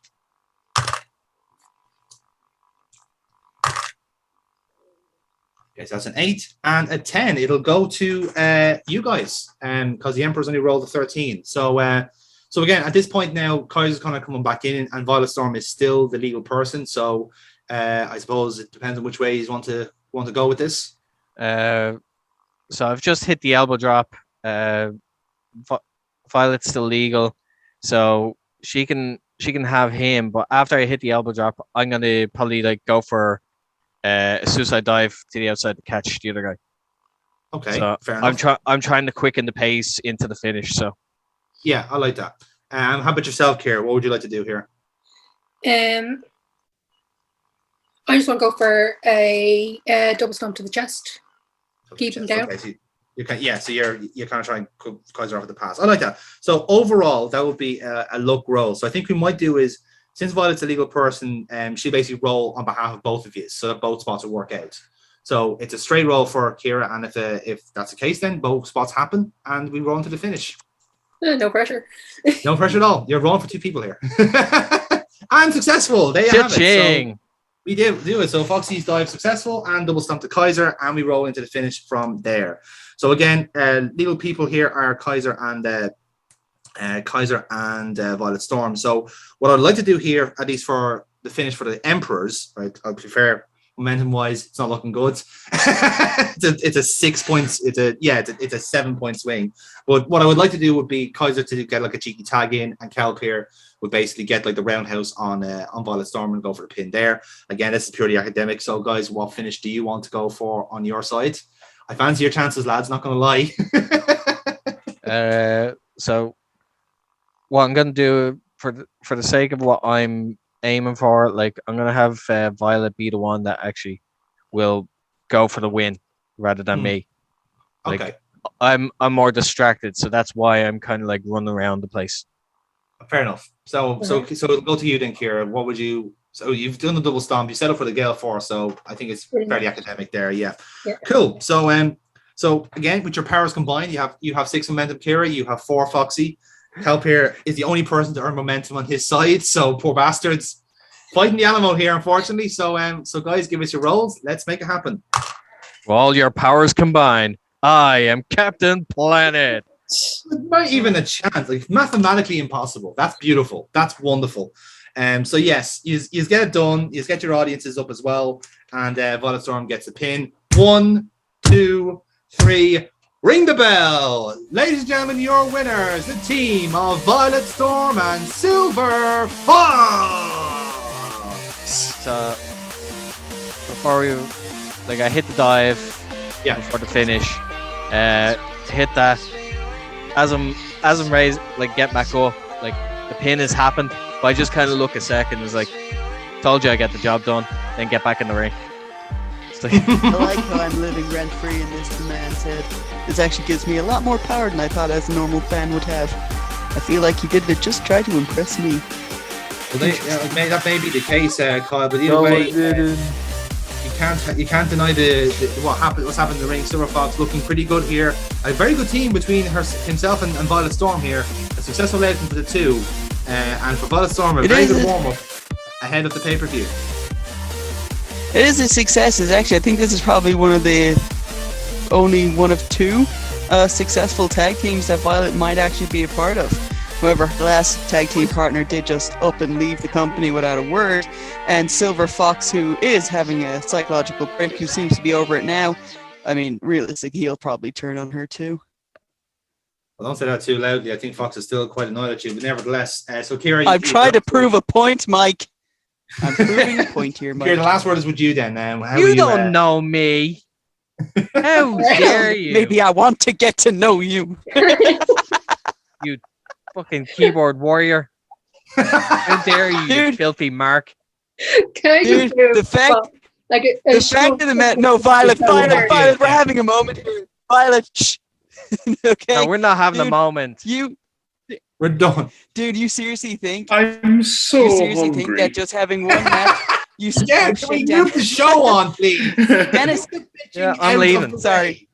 Literally, I want to give Fox shove into the shoulder and say, "Get your head in the fucking game," and walk off.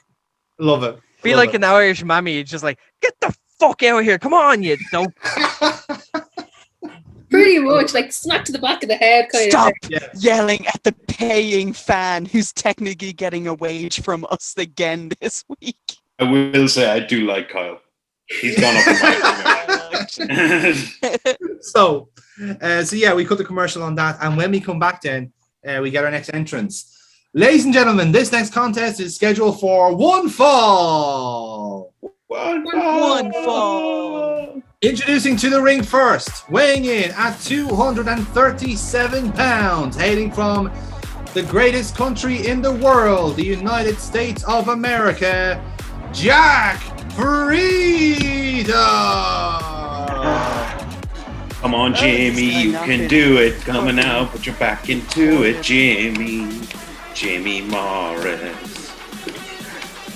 I don't know if you can hear that, Carl, but I think there's actually one Jim Morris fan in attendance tonight, which is it's nice. It's good. That guy has to have lost a bet. That guy has to have lost a bet. Actually, it looks a lot like him. Must be his brother or something. Nevertheless, either way, Jack Freedom. Oh my God, I think it's his son. You never know. But either way, it is an intriguing battle ahead for Jack Freedom because, again, Jim Morris very much does need a win here. But so does Jack Freedom. Jack Freedom has been on an awful one here in Future Wrestling. Still yet to win a match here, shockingly enough. Tonight could be a very good chance. According to the rumors that are kind of flying around on the dirt sheets at the moment, it has actually been said that if Captain Jack Freedom does not actually win any of his matches this season, he probably will lose his contract and be deported. It's entirely possible. I mean, we did suspect that was going to happen, but yet he prevails. Fingers either way, fucking crossed, man. Fingers fucking crossed. Let's see what happens now. And his opponent, weighing in at 231 pounds from County Cork, Ireland, Jim E. Morris. So I'm gonna walk the ring with I want to walk in the ring, and then I get to the end of the ramp, and I just sort of just like go, what? I look back at the announcer's table, and I just go, fuck off! I just get into the ring. Does anyone on the roster fucking like this man? Oh god. If I lose, it's his fault. Anyway, Yes. get the bell rang. Let's get the bell rang. So Jim Morris, you obviously have got some momentum coming in from the promo, but it's not much going around this match. It's a quick match. It's in 8 spots, so it's between you and Jack Freedom. Could be on a knife edge, lads. You never know. So let's get these rolls going. Let's get this match underway.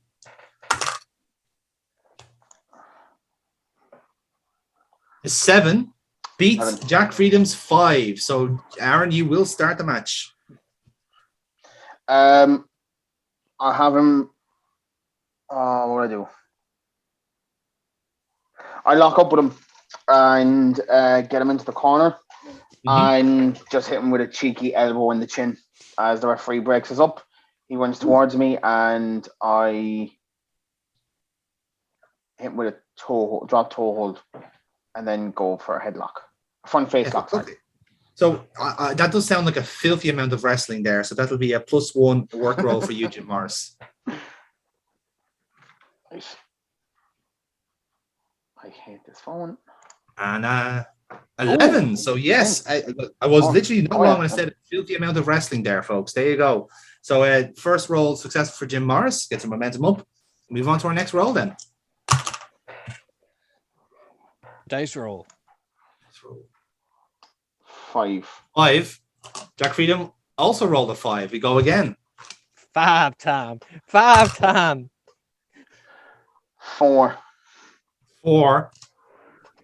Snake eyes for Jack Freedom. Aaron, somehow the roll is yours. Can you get 1 again? Oh my god. I will get him up from that slowly and hit with a snap suplex, and after that, run. I want to do a bit of high flying when I run to the ropes and hit a lion salt. Lion salt. Oh boy. That's a luck roll, Jim Morris. -1. Watch this fucking backfire on me. It could have been worse.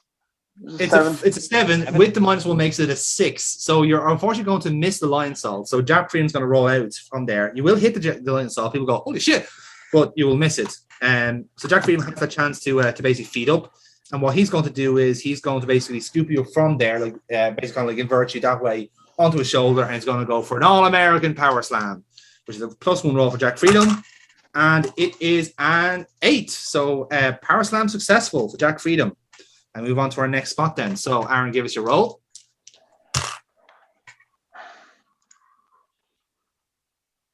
It's a 9. Yeah. 9 is good, but it's not 11. Jack Freedom rolls an 11. So again, he's going to follow up on that. I can't tell, right? I swear to God, I have a knot in my stomach because I'm just waiting to lose this in the worst possible fucking way. Like. So he's gonna follow up on that power slam, right? So he's not gonna quite go for a pin yet, but what he is gonna do is he's going to again, he's a bit of his power game here. So he's going to basically go for like one of those what's the word? An alley-oop, that's the one. So he kind of gets you from the back here, and then like kind of goes for a yeet from corner to corner from there. So that's what he's going to go. Power roll. Can he make it work? And he cannot. It's a 4, and with the +1 only makes it a 5. So I suppose, Aaron, you have a chance to basically fight off whatever he's going to go for here. So he's going to go for like the old like kind of Big Show alley-oop, as it was called. So he's kind of like almost like a wheelbarrow suplex from the back, if you will. So I can't remember how to describe it. It's a very weird move. So Aaron, it's whichever way you can reverse it. So do I go legs up first, or I think it's legs up first. Yeah. Confused. Yeah. Right. So I show my youthfulness. Mm. That I am just a pounder it, and I land straight in my legs, run to the rope, and hit with a clothesline from the back. Clothesline, right. So again, I suppose for the reversal alone, I think it's a very luck roll. So it'd be -1 for that, Jim. 6. 6. Okay. I think the best way. It's a 7 with. Devin with the -1. So I think what we can do is, I'd say probably the best thing to do is like you almost like take the alley-oop, but you roll through it and then kind of hit him with the clothesline then, and it's a bit of a standoff from there. So it's a bit of a reset overall. And move on to our next spot then. So Aaron, give us a roll. 12. Right then. There's Jim Morris is back in town. So again, Aaron, you have a choice. You can have double momentum, a double spot, or a free audience. The momentum. Double momentum. Right. So this spot is worth 2 momentum. What do you want to do? How much momentum do I actually have? At the moment, you have 3.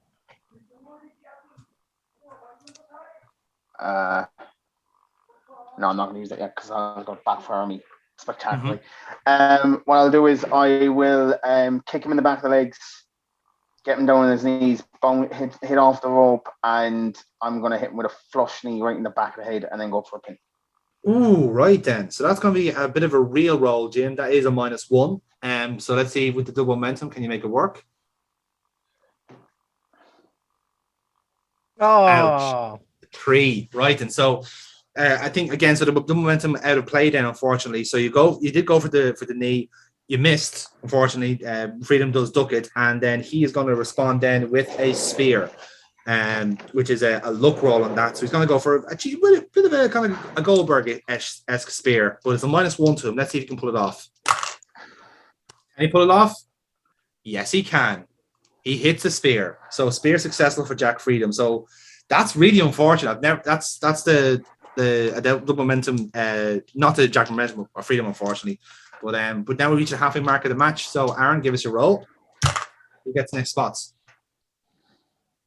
9. A 9 beats my 6. So it's to you, Jim Morris. How do you respond from the spear? So I get the spear and I go to I'll drag myself kind of like under the middle rope, under the bottom rope. Yeah. And once again, in a display of youthfulness, I will bounce off the top rope and springboard. What's that move? What's the move called that AJ Styles does? Why are you doing these moves? Why? Because I'm showing. And I'm saying this because, right, I'm doing this. You were so concerned about losing, you're going to make yourself lose. Yeah, that's exactly it. So if I win, I can say, class, I'm still base and I can do whatever these guys are doing. If I lose, it's fucking hilarious. And I did it doing it the stupidest way possible. It's a lose-lose situation. It's great. So you're going to go for a forearm, essentially, a phenomenal forearm. So phenomenal forearm. There we go. Yeah. Okay. So that's a -1 then. It's a luck roll. Literally going against the grain here. Oh, it's 11. 11. He hits it. Nicely done. The old man still has got it, indeed. So we're 3 spots away from the finish. So give us your next roll, Aaron. He'll win trying to lose. Genius. Reverse psychology. Okay, that is a 9. Jack Freedom rolled an 11. So you hit the phenomenal forearm. I want you to kind of like almost go for a pin, but Jack Freedom's going to push you off essentially and power out. And then what I would like him to do is I'd like kind of you to charge at him actually. And basically he's going to duck it. You're going to hit the turnbuckle and he's going to go for a stinger splash. He's going to go for a stinger splash. So it's a luck roll on that. Let's see if Freedom can pull it off. It's a 6 overall. So he's gonna you're gonna dodge the stinger splash. Jimmy Morris, what would you like to do then? I am going to go for my new finisher, which I'm going to call the complaints process. And anyone who's worked in fucking any sort of customer care will know that is a fucking head wreck. So exactly what it is it's just going to be a pile driver, but a really like stiff one into the ring, a package pile driver. Okay, that's basically it. Interesting. You got a +4 on momentum, Jim. Do you want to spend it? Yeah. Use that shit, boy. Right, it's a +4 roll then, Aaron. This could be the finish. Hang on the roll. My luck has turned as I have got another 12. Oh, that's no good. That's a critical finish and an audience. The complaints process was successful. I just want to point something out. If you look at the top of his page there where dice were, it's a different tab. He had that 12 fucking waiting. You dirty stealing. You're being caught out. Oh, he's nice. No He way. got you. He got you, man. He got you, Aaron. He got you. He No. got you. That is a disgraceful carry on. No, Slander. I did not. I had Slander. one tab I love open. it. Love it. I love it. Fucking- So again, you hit the package ball driver. We don't know the hit it. Either way, you go for the pin. It's critical. Nothing Jack Freedom can do about it. One, Oh yeah, no, I'm gonna go for the pin. 3, and Job the done. pin is successful. Ladies and gentlemen, your winner, Jim E. Morris. And Rob Midas's next client. I mean, he's making a pretty good case for it all the same. I mean, so with that then, Jimmy Morris, you are obviously going to follow up on that astounding victory, and you're going to grab the microphone. Yeah, as he mutes, I love that. That was technical time. Sorry, I was trying to call my dog into the room and he was just looking at me. I thought he was actually looking for a fucking microphone.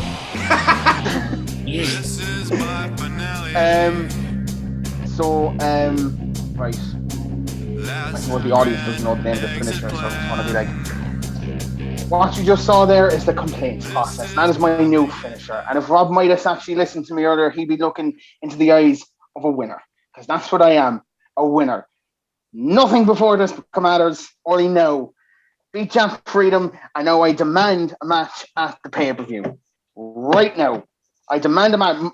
Get Decker out here right now. Match at the pay-per-view for your victor. For me.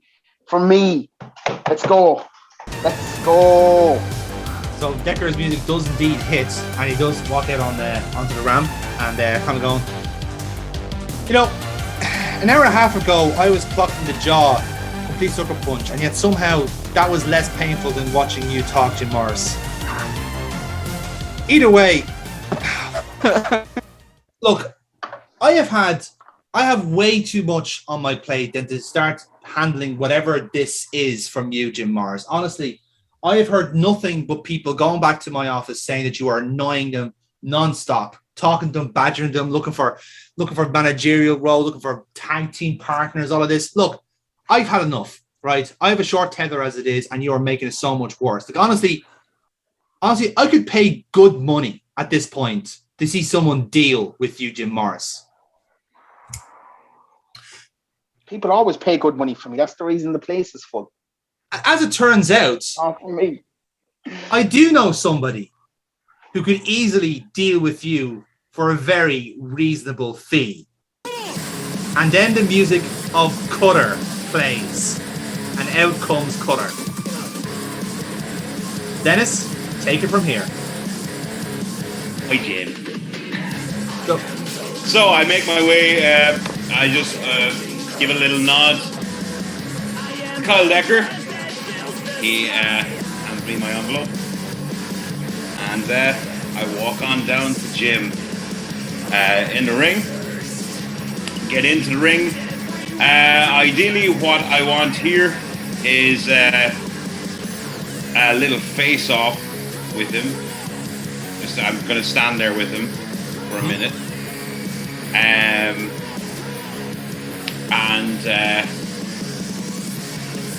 I want him to take a swing at me. Obviously, he's quite tired and everything after his match. I want him to take a swing at me. I want him to hit me.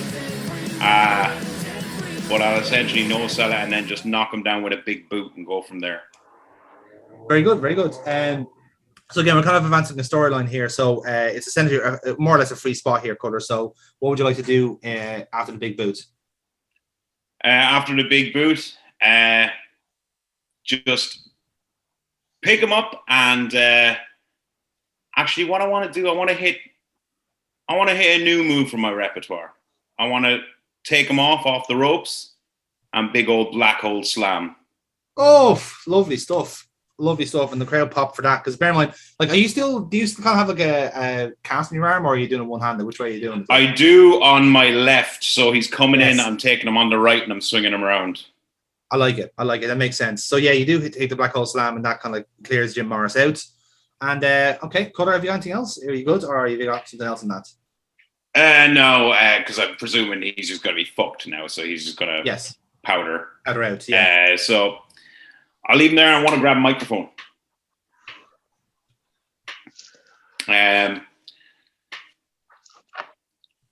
So yeah,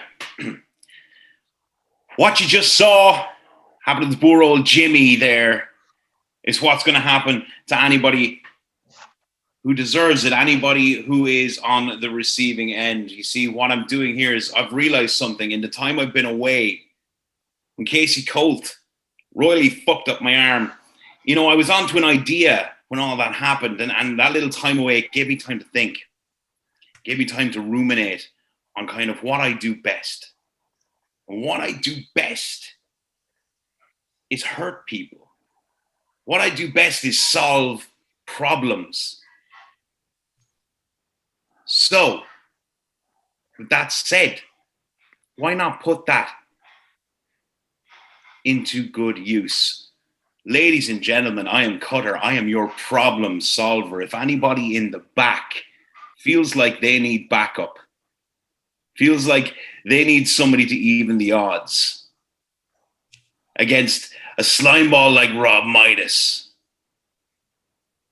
you know, against a no good little cheap shot like Casey Colt, against Connor Locke, James Rage. And make no mistake, Midas, I know you're listening. I'll work for you too. See, the price is right. I will protect you and I will solve your problem. Doesn't matter who you are. So, Future Wrestling roster, I'm here. And as I said before, your problems are solved. I like it. So, Cutter, I'll give you a +1 on the promo. So let's see if we can get an audience out of it. Oh, yeah. Oh, you bastard. Not great. 7. It's a momentum, that's about it. So like, either way, it's not a wasted journey in a sense, but so Cutter's back in town. It's the main takeaway from that. And another match has just been set up for Gold Rush, lads. You love to see it. That card is getting juicier by the minute. So we'll be stuck, lads. So just to let you know as well that is well, Jonathan probably wants to explain, but it will legitimately be a mechanic of the game. Going forward. From once we kind of do the introductory feud, like it is a case that you can actually hire Cutter for your match and do damage essentially. So we go from there. Lovely stuff. So we cut the commercial, and when we come back, then we have another match. Ladies and gentlemen, this next contest is scheduled. You're off, yeah? I'm gone. I actually gotta go. Yeah, I gotta go. Yeah. Go on. Aaron, thank you very much. See you, man. All the best. Hello. So, with that then, ladies and gentlemen, this next contest is scheduled for one fall. Before we go into that, I'm going to go eat. Right. See you guys. See you, Dennis. Thank you for your company. See you later, Tucker. Have a good one. Prick. You able to hear me? So, introducing to the ring first. Yes, we can hear you. Yeah, we can hear you. Yeah, we can hear you. Sorry. Introducing to the ring first, weighing in at 181 pounds from Chicago, Illinois, Kevin Kite. Well, Kyle, it's been a pretty exciting couple of weeks if you're Kevin Kite, picking up a huge win against Jim E. Morris, but he could very well come crashing down to earth here because he's about to face Casey Colt, who has been on a tear recently. I think it's fair to say it might not be a good night for Kevin Kite. Yeah, it's got to a point, man. But this chick doesn't even like have wrestling matches anymore. She just like beats people up. Certainly is, seems the case. Certainly is. And as we heard earlier and as we heard from the top of the show, Carl Decker very much looking to try and capitalize on that, as she is supposedly going up against James Rage at Gold Rush, a sequel from the match they had in the Future World Championship tournament. It should be a fascinating clash there, Kyle. I think it's fair to say. Yeah, man, but like she didn't even seem like bothered by it. Like that's kind of sadistic, right? I mean, who the fuck wants to actually get into the ring with James Rage? Who wants to cost James Rage a match? I mean, as I said earlier on, dude, there is like there is a plan in place, and I'm kind of scared of what the end game might be. Indeed. Although it will do amazing things for my website. Well, that's your personal interest, I suppose. But let's see. Shockingly enough, man, Nathan Youngblood started following me. That's a surprise. What are the Twitter. chances? I don't think he's on social media. Anyway, You'd be surprised, man. You'll be surprised. And his opponent, weighing in at 193 pounds, been accompanied to the ring by Rob Midas, hailing from Tombstone, USA, Casey Colt. Casey is going to run straight to the ring while Rob kind of walks behind. Holy shit. What, does Nathan Youngblood actually follow you? Mike Howie and Joey Jordanson died. So what she's going to do is she's distracted. She's going to run straight to the ring on this one. She's not waiting for Rob. He's like walking behind her, and she's just going to go straight to take down the knees of the high flyer. Okay, interesting. I like that. So, obviously, Midas, you're happy enough for this to play out, yeah? Oh, yeah. Very good, right. So I think the way to do it, I'll allow it because I'll allow it. You basically try and take him out early, and the referee is basically going to separate you, and you're remonstrating with the referee. And the referee is kind of like giving Kevin kind of a chance because obviously the match hasn't even started yet at this stage. So yeah, he's remonstrating. You're kind of complaining. Midas is kind of giving out as well. So if you can kind of picture the scene here, Kevin Kite's recovering in the corner, and in the opposite corner is Midas and Colt arguing with the referee. So when that happens, then we hear a bit of commotion from the crowd. Kyle, can you see what's going on there? There seems to be a lot of noise coming from our side over here. What's going on there? I can't. Oh God, no! That's James Rage. James Rage is here. He's here. He's just like storming into the ring. He runs in and fucking knocked out Kevin Kite out of the ring. And when the referee turns around, sees James Rage and Casey Colt and Rob Midas are staring at each other. So there is no match, lads. Just kidding. In actuality, your spots, this is a 10-spot match. It's a brawl. Your 10 spots are going to the brawl. So, oh dear, and Amy's just left the call. Oh dear. Oh dear, yeah. She leaves me to James fucking Rage all on my fucking own. She definitely didn't plan this. No, she yeah, didn't. yeah, okay, yeah. It's just the balls. Like you've got massive balls, but like a really tiny, like introverted penis. No. See, this is how I win. This is how I win. I just make James laugh. That's all I have to do. Then I'll win. But I thought that was the theme. I thought we were laughing. I thought we were having fun. Let's have some fun. Let's keep laughing, motherfucker. Let's do it. You want to get nuts? It's kind of like nuts. It's kind of like Batman has now lost his fucking mind, and he's going to actually kill the Joker. And yes. I'm laughing all the way. I'm like, I caused this. I fucking made him go insane. I love this. No, it's essentially Batman played by Nicolas Cage. Yes. Oh dear. Ho. Nicolas Cage does not. No. Nicolas Cage does not have a fucking smile like that. I'm sorry. It's a fair point. So as I was saying, this match is not a match. It's a brawl. So it's between James Rage, Rob Midas, and Casey Colt. So there's still spots to be had here. So James Rage, you will get the opening shot here. So what do you want to do here? You just stormed the ring. Rob Midas and Casey Colt have seen you. What do you do? Let me guess, he's going to knock me out again. Where is it? Are they both in the corner in the ring? They're in the opposing corner, yeah, together. Cool. Then yeah, we take a second just to register each other, and I charge her into him into the corner. Just straight shoulder tackle. Straight shoulder tackle to Casey Colt, yeah? Into Midas. Into me, into the corner. Okay, then. That'll be a power roll, James. So +1 on that. Yep. It's a 10. 10. Okay, then. So, in that, then, so, yeah, it's a 10. It's successful. And do we go from there, then? So, so again, Amy's having some very strange connection issues here. So, she's working in remotely here. So, So Amy, you can hear us obviously. So it'll be this there for your next spot then. So give us your rolls then. So Jamie, give us a roll, and then gone. Okay, Rob. Right, we have to improvise here. Rob, give us a roll Right, here to okay. for Casey Cole's behalf. So 8. 8, Same. and Jamie. I had an 8. Roll again. So Roll again. Oh, 9. 9. 4.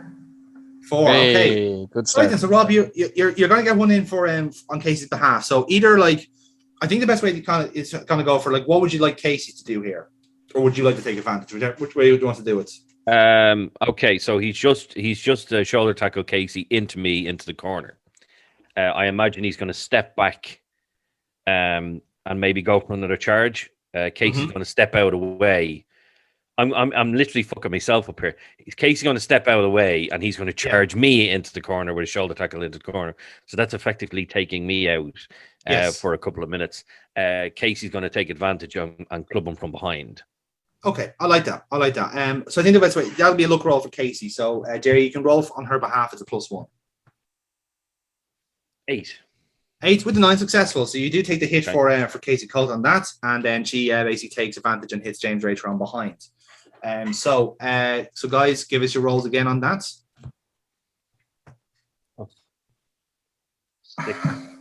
10. 10, right. So James Rage goes back to you. So she hits me from behind, and who was it? When the Undertaker came back as American Badass and someone hit him from behind, that whole kind of fucking straight up fucking yeah. Vince hit him with a chair. Yeah, that one. Except that's the reaction to her hitting me from behind. You fucked up. Yes. And grab her by the hair and launch her over the top rope to the outside. Wow. Okay, well, that's it. That'll be a power move, James Rage, +1. Cool. 9. 10 successful. So Casey Colt is out of the ring by her hair, no less. So right then. So we still have spots to go, lads. So give us your rolls on that. 12. Wow. Okay. So Jerry, you have earned a double momentum, double spot, or free audience for Casey Colt. What would you like to do? Double momentum. Double momentum, right? So what would you like to do then after being pulled out of the ring? Right. So she's pissed off. He just threw her out of the ring over the top rope by her hair. Mm-hmm. So she's going to get up and she's going to basically grab a hold of him and drag him down and bring him outside. And she's going to launch him across the announce table.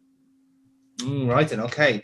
So it'll be a luck roll in that regard. So +1 for the double momentum.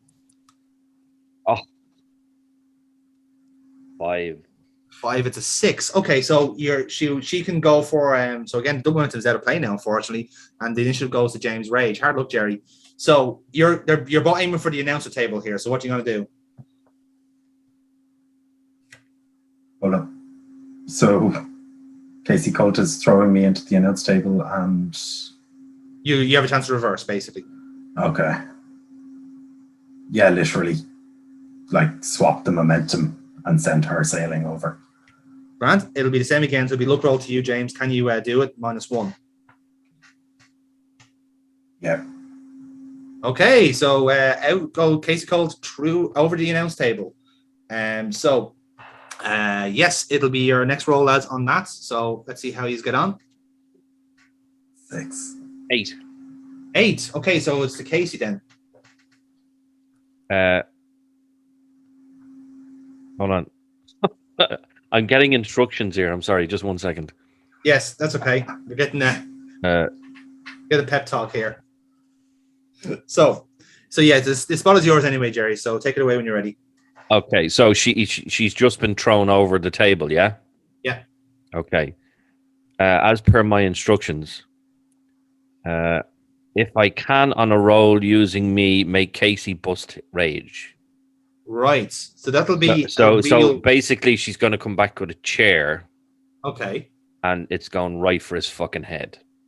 Interesting, right? So, again, it'll be you have a momentum to spend to make it happen. It will be a real roll as well. It's a +1. So, you want to spend momentum to do it. What momentum have we got? What have I got? You got 3 momentum at the minute. I'm only going to use 1. Fuck it, I'll just use 1. So it'll be a +2 roll overall then. So I can get him +2. Yes. Okay, right. Ooh. 9. 9. Oh, nice. There was an 11. So yeah, we will take it. We'll take it. It'll cause a wound anyway. So James Rage, at least a small wound, if you will, not the gushing Eddie Guerrero type fucking bum bum bum bum bum bum bum. It's a Thanos. You made me bleed my own blood. Yes, that one. I like it. Either way, it still works. So with that, then, guys, we're at the halfway mark of this brawl. Let's give us your rolls again. Okay. Nobody makes me bleed my own blood. Now, Amy is there, but I don't know. I think we'll just go again. Yeah, go again. Yeah, keep going until Amy can take advantage. 7. 7. 9. Okay, James Rage, you bleed your own blood. How are you going to respond to that? It's weird because you say Thanos, but I think Nelson. Yes. Yes, very good. Okay.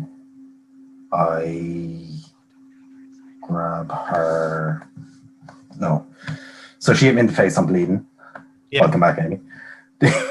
Thank you. Did you say you're bleeding? Yeah. A little bit of blood, but yeah. That's enough. Counts. Your will was carried out. Okay, thank God. Thank you. That's the only thing I wanted. Yeah. Oh, that's all you wanted, James. Go ahead and kill her. It's fine. Okay. That sounds like a plan. So I stumble backwards. She comes out from around the table just to make things actually possible. Mm-hmm. I scoop her up onto my shoulder again and run her into the ring post. Into the ring post, right. Power roll for that, James Rage, +1. +1. Yeah. It doesn't need it. 13! There you go. Where is he? Oh, no, it's fine. Okay, so automatic audience. You love to see it. And momentum is yours as well. So I'd say it's even like almost you launch her into the fucking ring post, like actually lawn dart style, and she'll just fucking like hit shoulder, hit head, whatever you think is best. But she is going lawn dart style into the ring post. Nasty looking, all right. And we still got 4 spots to go, lads. This is lovely brawls. So Rob, same again. Roll on behalf of Casey, and James, go again. 8. 7.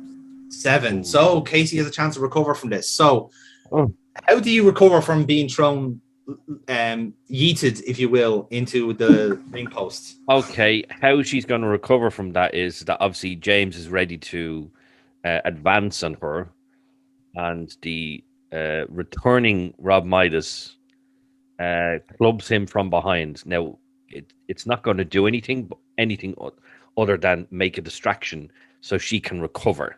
So I think the ball is now in James Rage, his corner. So I club him from behind. It's not really going to do much, but it's caused the distraction. She's now going to recover.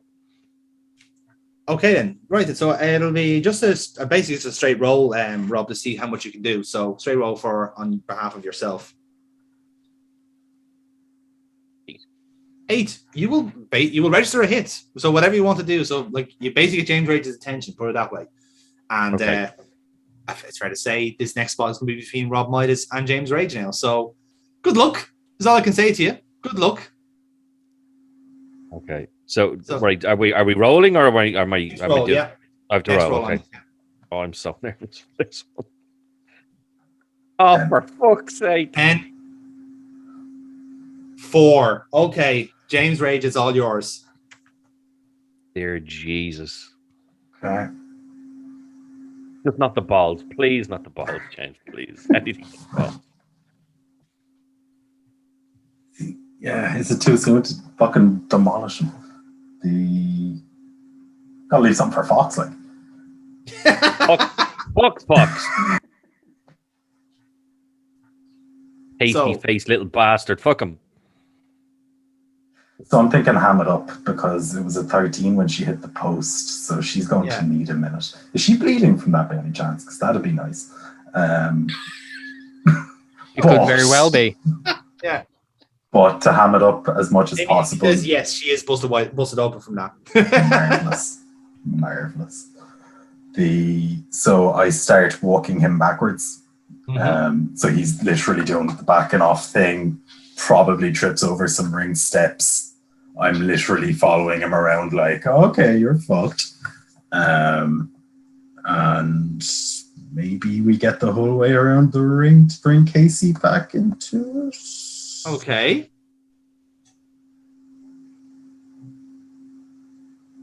Oh no. Sorry. Yeah, so we get most of the way around the ring. I see that she's starting to recover, so I take it a little bit handy and just kind of throw him over the ring barrier out towards the people. Because, you know, they love Rob Midas. I'm sure that's going to go really well for him. True, yeah. And then I direct myself back towards Casey. Okay, then, right. So it'll be just to get rid of Rob Midas will be another power roll, so +1 to get him over the barrier. So Fucking third row. Jesus, that's another one. That's critical again. Holy shit. So again, yeet. This is what happens when you anger James Rage. So right then. So again, now this goes back to Casey now. So Rob, or Derry even, and Jamie, give us your rolls again. Okay. 6. 6. Ooh, 9. 9. Okay, so Casey will have a chance here. Okay. Amy, if you can hear us, what do you want me to do? Me. Oh, fuck up, what happened? Why don't know what the fuck is going on anymore? Shit. Alright, he hit a critical. Where did I end up?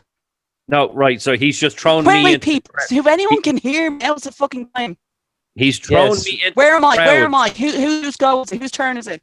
You're recovering. And whose turn I is just it? I just rolled for you. Okay, I just rolled for you. We won the roll. He's just thrown me into the crowd. You're recovering from being thrown into the Has he fucking goes post, back to me? and it's I've back been to down. you Okay, now. I've been Yeah. So down what for a do you want to while do? then. Yeah, you've been down for a little while. Okay, he has his back to me. Okay, I'm grabbing his No, I'm chair and I'm walking clapping towards him you. across the fucking head. with it. No, he's walking towards you. I literally dumped him so that I could come at you. He coming for you. Don't say it. Wasn't going to. No. Those that know, they know. We're getting instructions here. Bear with. This is actually Amy calling the spot here. She was trying to actually like just get it. It's like, what's going on? Right, get out here now before my internet connection goes out. Boom. So want the chair from under the ring. Okay. So obviously going for a chair shot here again. Oh, hang on. This will work. Under the ring, so when he's walking towards me, I literally up and swing it and hit him in the face. Right. So you got that as a chair shot to the face. So Jerry, roll on Amy's behalf there. +1 real to see if the chair shot is successful. Oh, we got one. We did. It's a 10. God, Jerry, gotta be successful. Nearly a critical. Okay, so this goes to the final spot then. All right. So, right then, final spot, lads. Rob, give us your roll. Jamie, give us your roll. Let's see who wins out the brawl. 12. Is that 12 as well? Double 12s. Again. Double 12s. All right. This has never happened before. Okay. This has never happened before. So I think the best thing to do is literally just go for, what do we do with a double 12? We've never had that before. So I think the best thing to do is, lads, call your spots, right? So James, what do you want to do here to end the match, end the fight? I think the best way to do this is that both of these spots happen. I think it's a fair shout. So Jamie, call yours first, and then we'll call Rob's one there, and we'll see what order these go into. So you go first. I need a minute. Amy, can you hear us? Amy, can you hear us? Yes. Okay. Barely. What would Yes. you like to do? We both did 12s, so we're both getting our spots. James is thinking about his spot now. What would your spot like to be? I don't even know what position any of us were in because it kept going out. Jonathan wasn't keeping me updated like he was supposed to. Okay. You smacked him in the face with a chair. Outside Grand, the okay, ring. that hit. You're outside the ring. It hit Got it, yeah. outside the So ring. where are we? Okay, We're so at- we're all we're- outside that's the where ring. we are. I'm in the crowds. I'm Is having it like there's no popcorn with the crowd. pinfall in this? No, it's it's a a brawl. brawl. There's no Brawl. pinfall. But like brawl. Okay, so there is no pinfall thing on this. No. No. Okay, so why don't we all just, well, except for Rob, why don't me and James just continue to beat the shit out of each other until we're separated to end the actual show? Because the show isn't Would that ending. make no sense then? There's still a match to Yeah. go. Oh well, then would What if? okay, well then in this case, then would it not make then more sense if the two of us continue to brawl and then pulled apart by people from the back? We could do that. That's As long as I both can of us do are bloody at something this else. point. Oh, Mhm. go on. You What are can you saying? switch at this point. I don't So- care now at this point. So I'm thinking we get into a full blown like hockey fight, grabbing the collar, fucking throwing. Yeah. People Yeah. separate us. You get pulled away from where we had been, and as I'm backing away, I'm kind of like, okay, and I reach in and grab Rob. Oh, okay.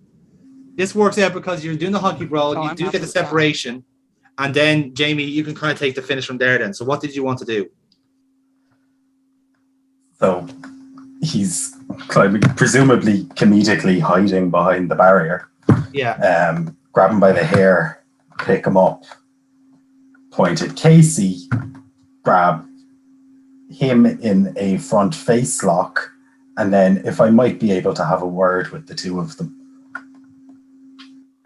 Yeah. Continue on. Yeah. No. Go for it. Somebody These are provide me first with the things, microphone. Thank you. lads. All right. Yeah. Oh, for fuck's sake, he's doing fucking promo. Yes, he Yes. is. You kidding me? Because we all have hidden objectives here. I don't. I have Oh, shit, no you fucking do a hidden promo. objective. That's not fair. I've no hidden objective. That's not fair, Jonathan. You little You fucker. do have a. Look, all I wanted was my one counted anyway. Did my one count when he was Yes, it he did. hit Yeah, open it to did. bloody the opponent? Did, It did. Yeah. all right, well then I don't really care then because my objective was met then. Grant. Yeah. Grand. So I have him in the front face I lock. really hope I hear the promo before this cuts off. Casey Colt, you have made bad decision after bad decision. You have taken your career from full of potential to having to face me on pay-per-view. And your manager, how you doing, Rob? Your manager has sold you down the river. Your manager has said that he will take any match. So Casey Colt, come Gold Rush, I want to see if you can really match up to James Rage. You want to walk around here acting like you're me. Let's see if you can back it up. You and me in the Asylum fight pit. We end this once and for all. Hey, Rob. Ta-ta for now. Friendship. Just I've a quick question. When he was doing that, were we still being separated? Yeah. There was already Symbols of separate. C. Yeah. Okay, so like so I am like in the distance on this one. Yes. Yeah. Yeah. Yeah. Okay, Exactly. I just want all you hear is a little Northern Ireland accent just going, "Bring it on, you little bitch! Bring it on! Bring it on!" That's all. Love it. I love it. Yeah. There you go. And the commentators. So I go, rolled you a 12. I rolled you a 12, and all you can say is "Bring it on, you little bitch." I've missed everything else, and you spent the majority of the time in the fucking crowd, according to everyone else. So you do not get to criticize me. Saved you twice. Yes. So there you have it then. So the commentators will reinforce that Oh, it's point. really Go, I pissing got me off. what? The internet hasn't dodged again. No, it's actually worked out now. your I internet also was scared I of sent James Rage. 5 voice messages. I sent you 5 messages, and you only Yes. played 1. Yeah, I'm in the 'cause there middle was of literally something stuff- here. I'm there in was- the middle of It doesn't this. matter. They were literally moves I was wanting to do on this one because I could hear, oh, Rob roll for Casey, and I'm like, this is what I want them to do, and you never played fucking one of them. Yeah, I know. I was in the middle of something. Fuck you as a booker. Fuck you as a booker. You're shit. It's no pleasing some people. Anyway, look, listen. The brawl worked out for what it is, right? So either way, James Rage has got his match. It's the Asylum Fight Pits. You still got him like got a chair shot out of him. You bloodied him. You got your match objective. Don't give a shit. You screwed me over. Yeah, that's nice. Anyway, Rob Myers, actually, you did actually have a match objective, and you did actually, like, I was meant to show it to you what it was. You still ticked it anyway. It was the chat shit about James Rage in the opening promo. That was it. That was your match objective. You got it. So you still ticked it off. So all right. Yeah. So anyway, so yeah, there you go. The match at Gold Rush is an Asylum Fight Pit match. Lovely stuff. And so, small matter of who faces Violet Storm at the pay-per-view. So. Yeah. That's main event. Yeah. James, you're very one trick pony. Do you not have any other matches other than Asylum matches? I considered it. I considered ladder matches. I literally- considered Falls Count Anywhere. I gave you fun. any fucking option, anything you wanted. I gave it to you on a silver fucking platter, and I don't even know what a fucking Asylum Pit match is. Oh, you'll find out. Yeah, it's like a think brawl for all. Yeah. Well, Lions Den. Yeah. / NXT Fight Pit match. Yeah. But there you go. Oh, Amy's gone again. Yeah, Amy's gone, yeah. So anyway, let's move on to our main event, lads, shall we? So, ladies and gentlemen, this next contest is your main event of the evening, and it is the finals of the Future World Championship Tournament.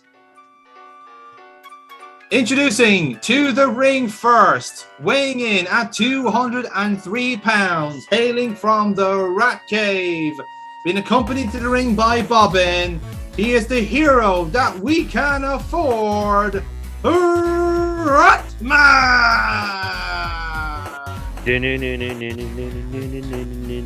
Ratman. Listen to that reception, Kyle, as Ratman makes his way to the ring. That's a new cape as well, I just noticed. But either way, this has been a hellacious night as it is. We have a lot to digest for next week, but the main thing we still need to get to is who will face Violet Storm at the main event of Gold Rush. It's either going to be Ratman or it's either going to be Conor Locke. It all comes down to this. Let's see who wins this contest. I really hope, man, it's going to be Ratman. I really think Ratman's probably going to win this one. I really think he has a chance at this one for once. Lose the connection. So I'm just going to add another match to the paper. For internet. Go, for love of God, man, go! Fast forward. This match has to be in fast forward. So, for God's sake, Amy, just use your phone as a fucking hotspot. For the love of fuck. I can't connect it to this laptop. It's the other laptop. The other laptop doesn't have Zoom on it. And I tried to connect on the phone as well, and it just wasn't working. So I just really wanted to try to do everything in fast forward, so you know what I'm saying. Let's go. Keep going. I think we found a new commentator. Please, come on, Connor. So, Connor Locke is coming down to the ring now. This is introducing amazing. Oh my God, we will never see an opener like that ever again in this type of thing. This is amazing. Holy crap. I mean, you can't even discuss what's going on right now. You're gonna have to be here to see it. Love of God. All right, you're in the ring. Come on.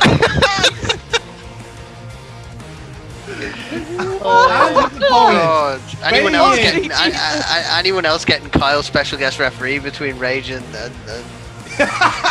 anyone else getting Kyle special guest referee by there? Fair. I want Kyle to just turn up backstage and everyone's just peppy. Like, why are you like so taken over this and just have like a crate of Monster next to him and like guys on fucking welcome. That's literally what it is now. So weighing in at 195 pounds, hailing from Inverness, Scotland, Conor Locke. So as I come through the curtain, I'm holding a crowbar, keeping one eye over my shoulder. Basically just very aware that there's several people out to get me, so I'm kind of just keeping the crowbar close. I kind of, as I'm walking down to the ring, kind of keeping a flash eye in the crowd and over my shoulder. Make my way up the steps, through the ropes and into the ring. Very good, very good. And so we have a bit of a standoff from there. and this is our main event. This is our last match in the tournament. So it's going to be a healthy one. So it is 15, Connor. So it's me and Rapman. I'll roll for Rapman and you as yourself. So let's get into it. The bell rings. This is for the tournament. 11. Wow, hot start. I rolled a 7 as Rapman. So Connor, it's all yours. So I'm gonna just come straight out of the blocks. I'm gonna charge at Ratman, push him into the corner, and basically just do the kind of Undertaker style jabs to the stomach. I like it. Yeah. So it'll be a reel on that -1, Connor. Just.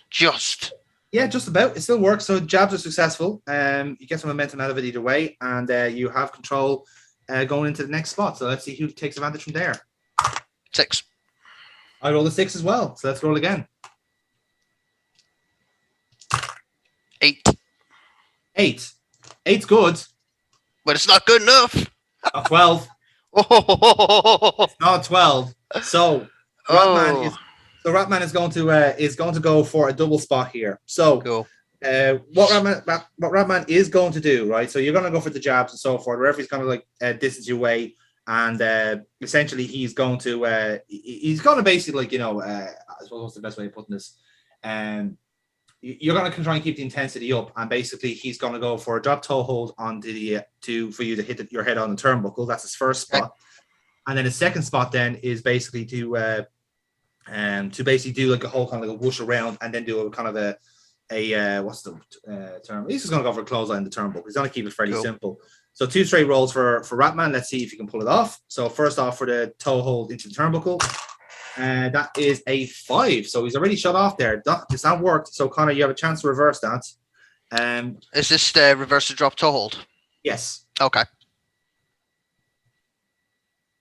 Okay, so what do you want to do with that reversal then? So he goes to drop toe hold. I kind of switch my foot out of it, grab him by the shoulder and the tights, and just basically shoulder first into the ring post through the turnbuckle. The usual. Okay. Yeah, old school that's little good. turnbuckle spot. Yeah, I like that. So that'll be a reroll as well, Connor. Then in that case. And 10, nicely done. So yeah, you do cut off Ratman at the pass, and the spot's yours. So lovely stuff. And we go again on that. So next roll. 4. 4. Yeah. Mine's an 8. So Ratman's only going to be set on the shoulder here. So I do want you to kind of go for as if you're kind of going for a German suplex. I'm grabbing from behind, and Ratman's basically going to like reverse out of it. He's actually going to get you in under the cape, and then like kind of do like a ruffle spot from there. So he's going to turn around. And he's going to like choking you with the cape and that, and basically just like cape shenanigans essentially with that. So I'll treat that as a real because that is a serious business. Does it get like a POW symbol coming up as he gets me in like the? I think it's implied. Yeah. So yeah, straight roll, and it was successful. So you are currently like getting like all Frank Drebin in the fucking cape. Like, no! So love it. We move on to the next spot then from there. 10. 10 beats by 6. Connor, you recover. Okay, so after eventually untangling myself from said cape, I'm going to go for a reverse belly to back, basically just looking to chuck him right over, land on his stomach. Okay, so you're kind of more for a power move in a sense. Like I'm just trying to get out of this whole grapple, get some space between two of us and kind of recover. Okay, I like it. It will be a power roll, and it will be a straight roll on that. 8 successful. So lovely stuff. Belly back suplex is successful, and we move on to the next spot then. So all the advantage are kind of locked so far. It's a 9. Beat by 6, so it's still yours, Connor. Okay, so I am going to. I kind of get frustrated, kind of like my previous comments about Ratman, kind of being a cheap man's Batman, that kind of thing. Getting kind of frustrated that he's managed to trap me in the cape and kind of make a bit of a fool out of me. So I'm going to grab him, throw him into the turnbuckle, and attempt to go for the looming tower. Ooh, Oh, okay, interesting. You do have some momentum if you wanted to spend it, because I presume this is, well, I suppose it's more of a signature move at the minute, isn't it? So Yeah. So okay, so what would be the best way to do that then? I'd say for now, if for the time being, I'd say have it as a luck roll unless you're treating it as a finish. I'm not going to use a momentum. It's just I'm not treating it as a finish, just a luck roll. Okay. At the minute. So in that case, then it'll be a -1 if you're going for the Lumen Tower. 9. 9. So Lumen Tower is successful. You hit it. You do hit the Lumen Tower with that, and it looks impressive as well. So nicely done. And next spot on that then. So yeah, give us a roll. Let's see who wins out. It's an 11. Ratman also rolled an 11. So we go again. Ooh, roll again. My. 7. Oh, 7. My 6. It's just about your Just Connor. about. Just about. Okay. He's gone for.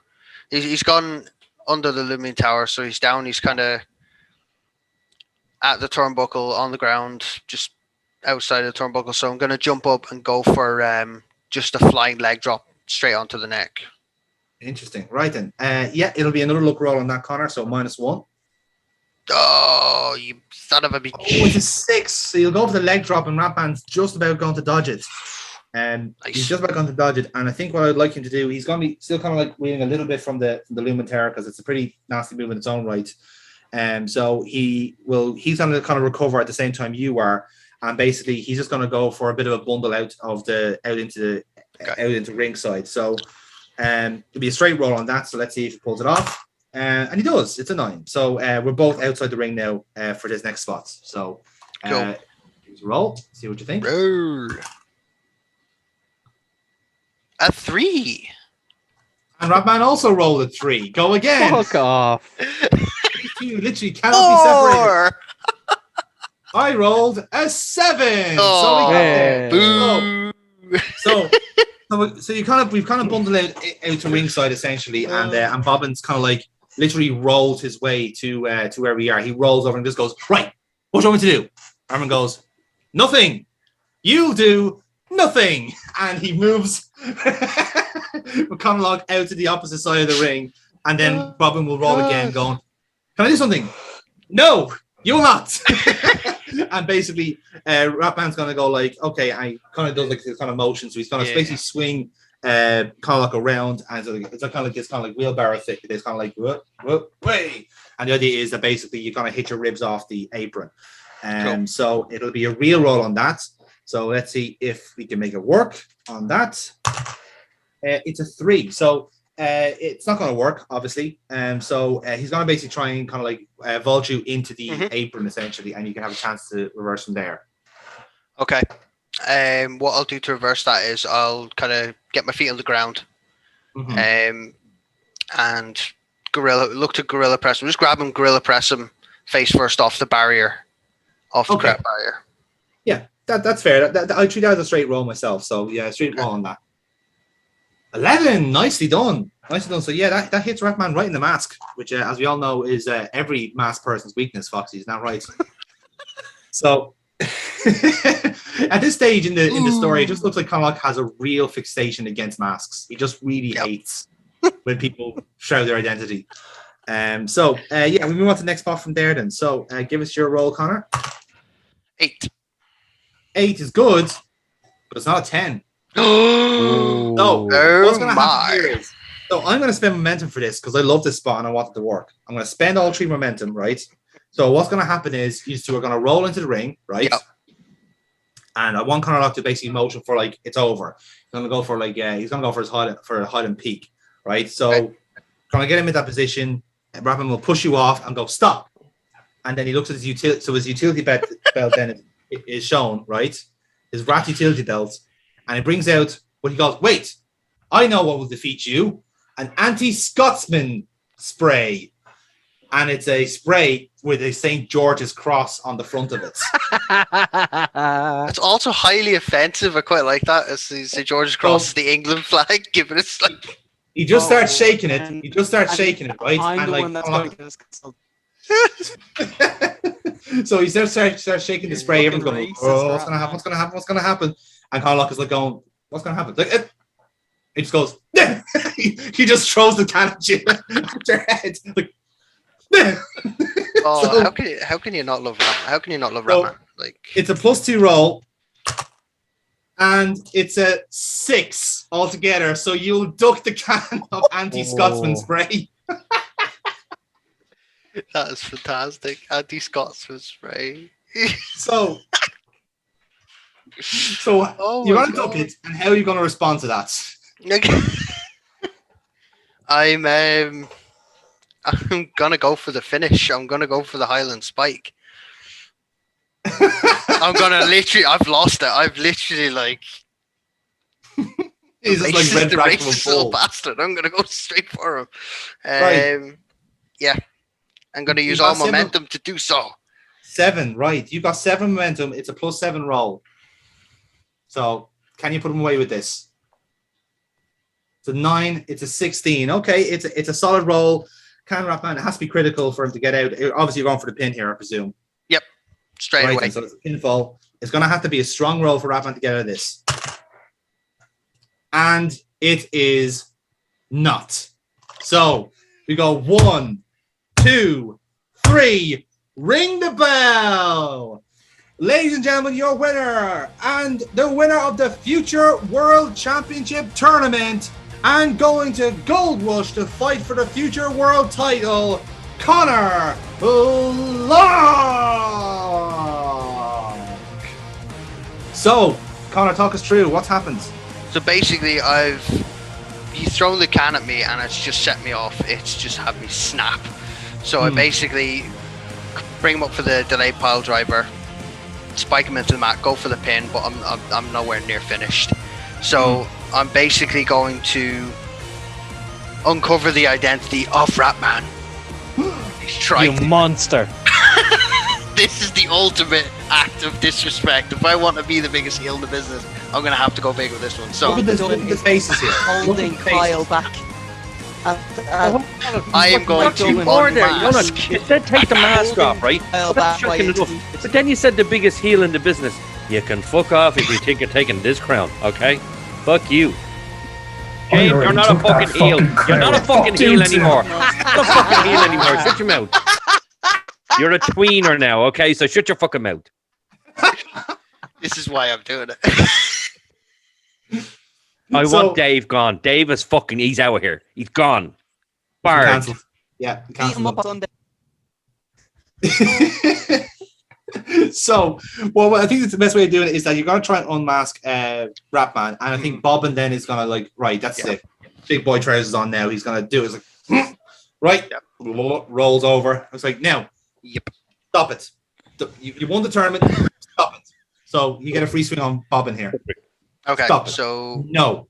but the giant Can tomato. Bobbin actually have just taken one of the gloves and like old school dueled, smacked Connor Locke in the face with it, and then just regretted it straight away. Oh, he's gonna regret that, Oh, all right. I mean, could do that, you know. Their Go do costumes it. would have gloves. Their costumes Do it. would have gloves. So Do it. True. this is Well, what yeah, Bobbin's let's do it. do, Yeah. thinking. Yep. Do He it. literally pulls off the glove because you're trying to go for the mask, and he just slaps him in the face as if I challenge you to a duel. I And challenge you then to a Connor Locke duel. just turns and looks at him. Okay. Just turns and looks at him. Bobbin So- drops the glove and proceeds to piss himself in the ring. I am going to, once he smacks me with the glove, I am going to grab the crowbar Oh. and turn Bobbin into ketchup. So basically, I'm going to wail on him with the crowbar, just constantly, just non-stop. Okay, fair enough. Fair enough. That's Um, murder. Damn hard that. That's murder. Oh, I finally get to say it. There's been a murder It's in Brigadoon. No, this works, right? Because Bobbin is like a bright red tomato. So he doesn't hit him in the head, he hits him in the stomach, and that's where the red, like, kind of like ketchup like starts seeping out from. So he's literally just like a big sauce pack. Yeah. And like all this kind of fake blood just starts appearing out in the middle of the ring. Yep, pretty much. Kyle Um, is inconsolable at the commentator's desk while Mike Dublin is pulling him back. But look, it's really not worth it, Kyle. It really isn't. He's Like, Conor Locke like a is on a speed very freak. different level here at the moment. But I suppose the big takeaway here. I mean, you don't is that- understand. Okay, Ratman was meant to be the savior of the whole goddamn thing. He was meant to be the one to save us all. I know. I'm on like back, but this is too much, man. He's killing him. Look, he'll fight another day. He'll fight another day. Bobbin has very much taken the hit here. I think it's fair to say. But look, listen. He's bleeding all over the place, for God's sakes. Yes, I know. So- But To finish it off, I'm think not I'm going okay. to. I'm not going I think to I'm okay. unmask Ratman, but I'm going to just nudge them with my feet out of the ring. Get both of them. Just roll them out of the ring. Mm. You know, just nudge them with my feet, roll them out of the ring, and just kind of soak it in. Look around the crowd. Everyone's pretty much like that midweek. Everyone's throwing fucking everything at me.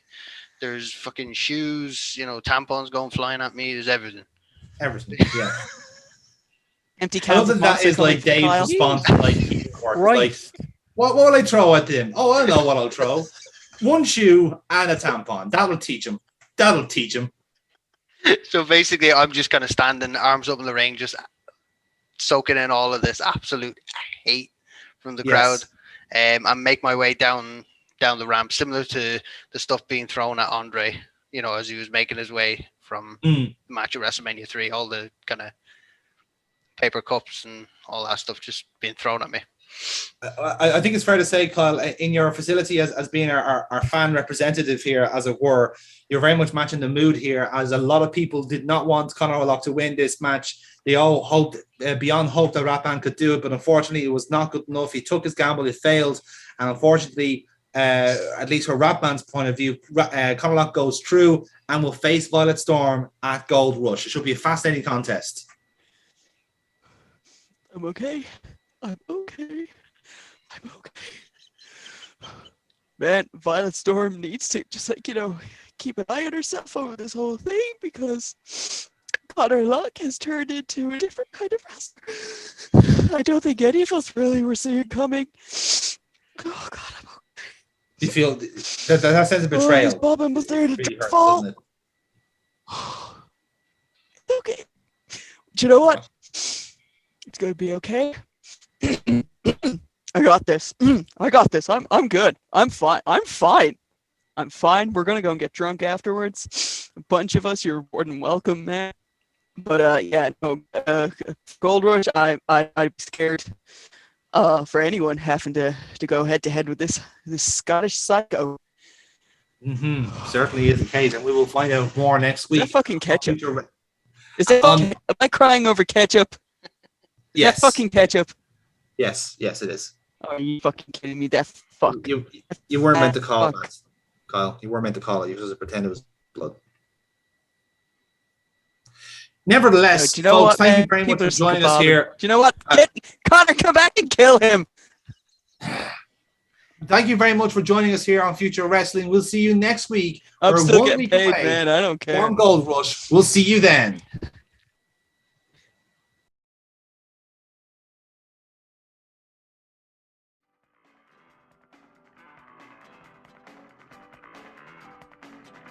Alrighty, J-Man.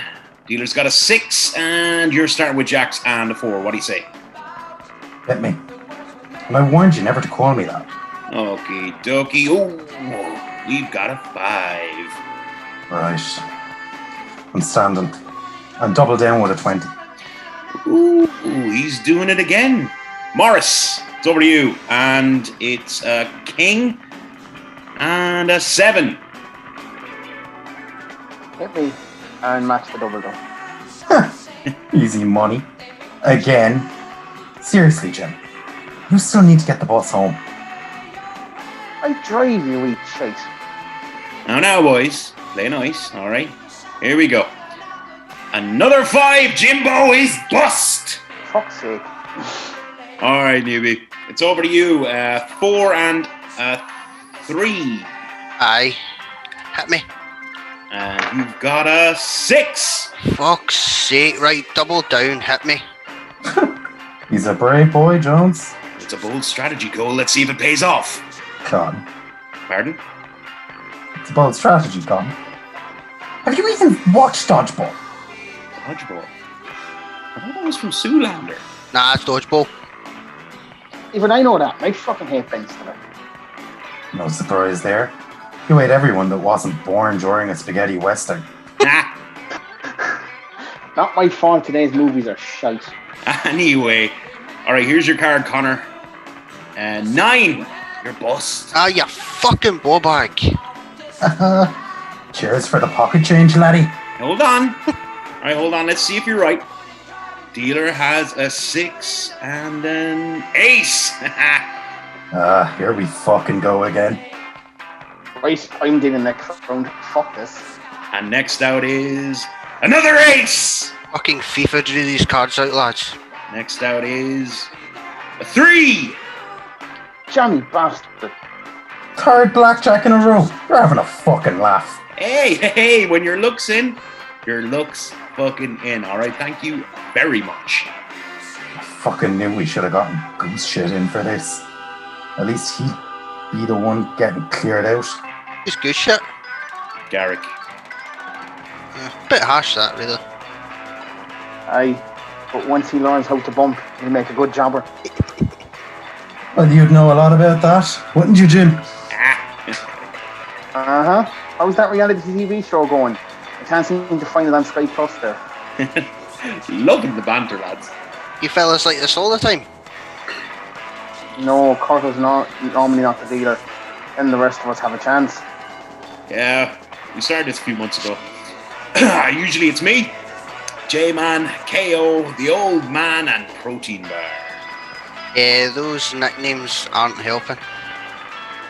Alright, so J-Man, right, that is James over here. KO is Kratos, or at least he was here before he started seeing Lisa. There's always one poor fucker that gets whipped. I'm the Old Man. Glad you finally admitted, Morris. And Protein Bar is Cyrus, although he hasn't been around either. So I'm replacing Cyrus then? You couldn't possibly replace Cyrus, but you'll do for a good Kratos, Golden Boy. Golden Boy, aye. I think I can live with that. As if you have a choice. You're the one getting the push after all. Yeah. You know what? I'm going to call Simon. I'm going to see what he's up to. Tell him we've got a seat and a cigar ready. Of course. Ringing. Still ringing. No answer. Weird. He's usually glued to that phone. Yeah. I'll leave a message. Hey Simon, it's the boys giving you a bell. We've got a seat at the table free with your name on it. Even J-Man brought the nice whiskey and all. Come on down, good brother. Love ya. Must be still recovering from the operation. What operation? First I've heard of it. Yeah, apparently he had a problem with his bicep. Torn, I think it was. Smiles arm. It was a neo. Rectal ligament, wasn't it? I don't know this fella you're on about well, but I've overheard Calpier and Kazi saying it's a neck problem. Hang on. Right, how is it that all three of us have heard the same injury story but not known what the fuck is wrong with him? And he won't answer his phone even though he was here for the promos last month. Doesn't sound right, does it? You know what? He's probably winding us up again. For an entire month. I'd admire the commitment, but at some point, you'd forget what the rib was. Oh, what if him and Morphe are off going to another promotion? Watching them Monday Night Wars again? Actually, yeah. Did we ever hear why Morph's off the roster? Nope. Becker's never mentioned anything about it. Something's gone on, so. Haggling over the money? He is the champ after all. Was the champ. Fair point. Why do you have the tinfoil hats on? Anyone notice how much cold's been in Decker's office lately? No surprise there. She's a politicking wagon. Bet you can't wait to have your match with her. Can't fucking wait. Still though, last person that was visiting his office, that much got shipped off to Japan. No conspiracy there, mate. Decker got her that contract. Yeah, I did not think I'd ever fucking hear you defend Decker, J-Man. I'm not his biggest fan, but where credit's due. I mean, he did right by her. After the screw job? Fair point. Screw job? When was this? All in good time, newbie. Here, pour yourself out one. Time to get you up to speed.